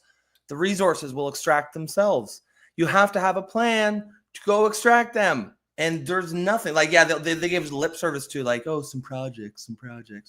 Make a real fucking plan, man. All they're doing is talking. There's been 6 months of talk. This is the kind of shit you say on the campaign trail. Once you get elected, then you do these things. So I'm not buying it. But if you notice, it's terrible. But at the same time, she dropped so many niblets of what's to come. Now they want to stop subsidies. They don't want to give subsidies to companies anymore. They want to give out contracts. That is not what I want. I do not want a government that is responsible for choosing who gets to build houses. I don't want a government that gets to pick which company gets to extract oil from the ground. I don't want the government to tell me who can and cannot build cars in Canada. That is not the role of the government. Or what cars I have to buy. Or to, Yeah, I don't. Yeah, I agree. Should we take a few comments in the last couple minutes? The last one, I'm going to say that Canada is not currently, so Mr. McGool, Canada is not currently ranked first overall in any major global category except stupidity. I'm adding the except stupidity. Sorry. Yeah. Sorry. I'm adding it. That's peer-reviewed data, I'm sure. Wise guy says the Libs have made a big mistake. They've been able to control people and thought they could control corporations, but they can't. This will be their downfall. Yeah, that's the point. And it's not even that they could probably control corporations to an extent, but they can't control the market, right? They can't control purchasing preferences and stuff. And I mean, there's a word for governments that try to control the market. That's essentially communism, right? The whole point is of like free market capitalism is that the market's going to do what the market's going to do. You cannot control. You can't force people to buy, for example, electric vehicles in a winter country that is cold for 9 months of the year because they don't fucking work. So yeah, I mean, I agree with you, wise guy, that she's Carney's definitely overplaying his hand big time. Alberta Nan says, so contracts that are paid by taxpayers instead of private investments. Yes, correct. I mean, those are, the government's not, doesn't have a part-time job on the side. The government's not bringing in any income that is not paid for by taxpayers. No, but Brookfield, you'll see Brookfield stock are going to go up and up and up and up and up. Elizabeth Rochard says, Brookfield has its hands in everything. Yes, it does. Spawn 17, all talk, no show, Carney. Yeah, I mean, at some point you got to do something. Like, some of the things he's saying are the right thing. Like, yeah, okay, you should be scrapping the EV mandate, although that is the bare bones minimum. You should be eliminating the carbon tax, although that's the bare bones minimum. And as we regularly mention, he didn't even really eliminate it, just slid it to zero. But at some point, he's got to do something, right? And not just talk. Watkins says, and this is why Canada will fail. Yeah, I mean, I hope not, but it's not looking good. James Beamer, Canada's sinking and no one cares, in all caps. I mean, we care. It would be, to the extent that, a couple of yahoos on a show can't really change anything, but, we're at least having the conversation here. Just look at what Yavimeli is doing in Argentina. Argentina went full communist, completely destroyed their economy. And if I'm not mistaken, they're projecting right now an above 5% GDP growth for 2025 under Mealy. Because what is he doing? I think they have the second largest, the first or second, it's the first or second largest amount of oil in the ground. And they're drilling it. And they're drilling it. What a concept to take advantage of the natural resources. Natural resources, exploit them. That's how you generate wealth. I mean, Spawn 17 says, so easy to prosper. Just build, no brainer. Build, dig, drill. That's it. That's all we got to do. We don't have to do complicated things like develop a high-tech sector or anything wild or wacky like that. We don't have to build a chip industry. That's already taken care of by Taiwan. What we do have is a shit ton of natural resources. Dig them out of the ground. It's there. It's like, it's free money, if you want to look at it that way. Yes, it will cost you some money to dig it out of the ground. That is how investment works. But it will increase. And you know what? Even the spending of the money in the infrastructure to dig out of the ground, right? That's building pipelines. That's building ports. Middle-class jobs. Those are great middle-class jobs that can't be exported, that AI cannot do, at least not now. This is no-brainer type shit. It's not rocket science, man. And all the stuff they're touting as if they've done stuff is stuff that was done before them, or bad things that they instituted that they've just stopped doing. It's their fault. Yeah, you don't get credit. The past 10 years of liberal policies have put us in the situation that we're in right now. Yes, you don't get and now they're talking about, no, bro. Plus, Mark Carney did not. We have to remember Mark Carney was part of Trudeau's government behind the scene. He was his economic advisor since 2021. Yeah. So he's not brand new on the show. He's been there for at least 4 years telling Trudeau what to do. So you don't get, same thing with Mélanie Joly. Even Vassy called her out. You've been around here. You've been a minister for 10 years. What are you saying? The people that voted for you voted for climate change. Now we have a guy that wrote a book, Values, that talks about climate change on almost every single page, how it should be part of every single economic decision that we make. Mélanie Joly saying the same thing. A leftist on CTV News is like, yeah, but they voted for you and now you're moving away from it. No, we're not, but we are, but we're not, but we are, but we're not. Bro, we're really a clown show. I always remember when Sasquatch used to say that Canada is the greatest reality TV show. And we are a bunch of fucking clowns. Yeah. And that says a lot when Trump is the most researched guy on the planet, that we still are. People are looking at Trump. They're like, looking at us. I'll tell you what. And as I listen, it's insane. It's insane. As I was listening to Carney, what he was talking at the beginning, where he was just talking about like what America's doing, how, they are changing their trading relationships, but they're also making, what is it, charging basically a fee in order to access the American market. That is a massive, massive policy change. And it's not something like people think Trump's just some idiot who's like pressing buttons and not really knowing what he's doing. Honestly, I don't think he's that kind of smart to come up with that policy himself. He was probably pitched it by, economic advisors and accepted it. But he's not an idiot. Like, it is a plan that he has that he's executing on.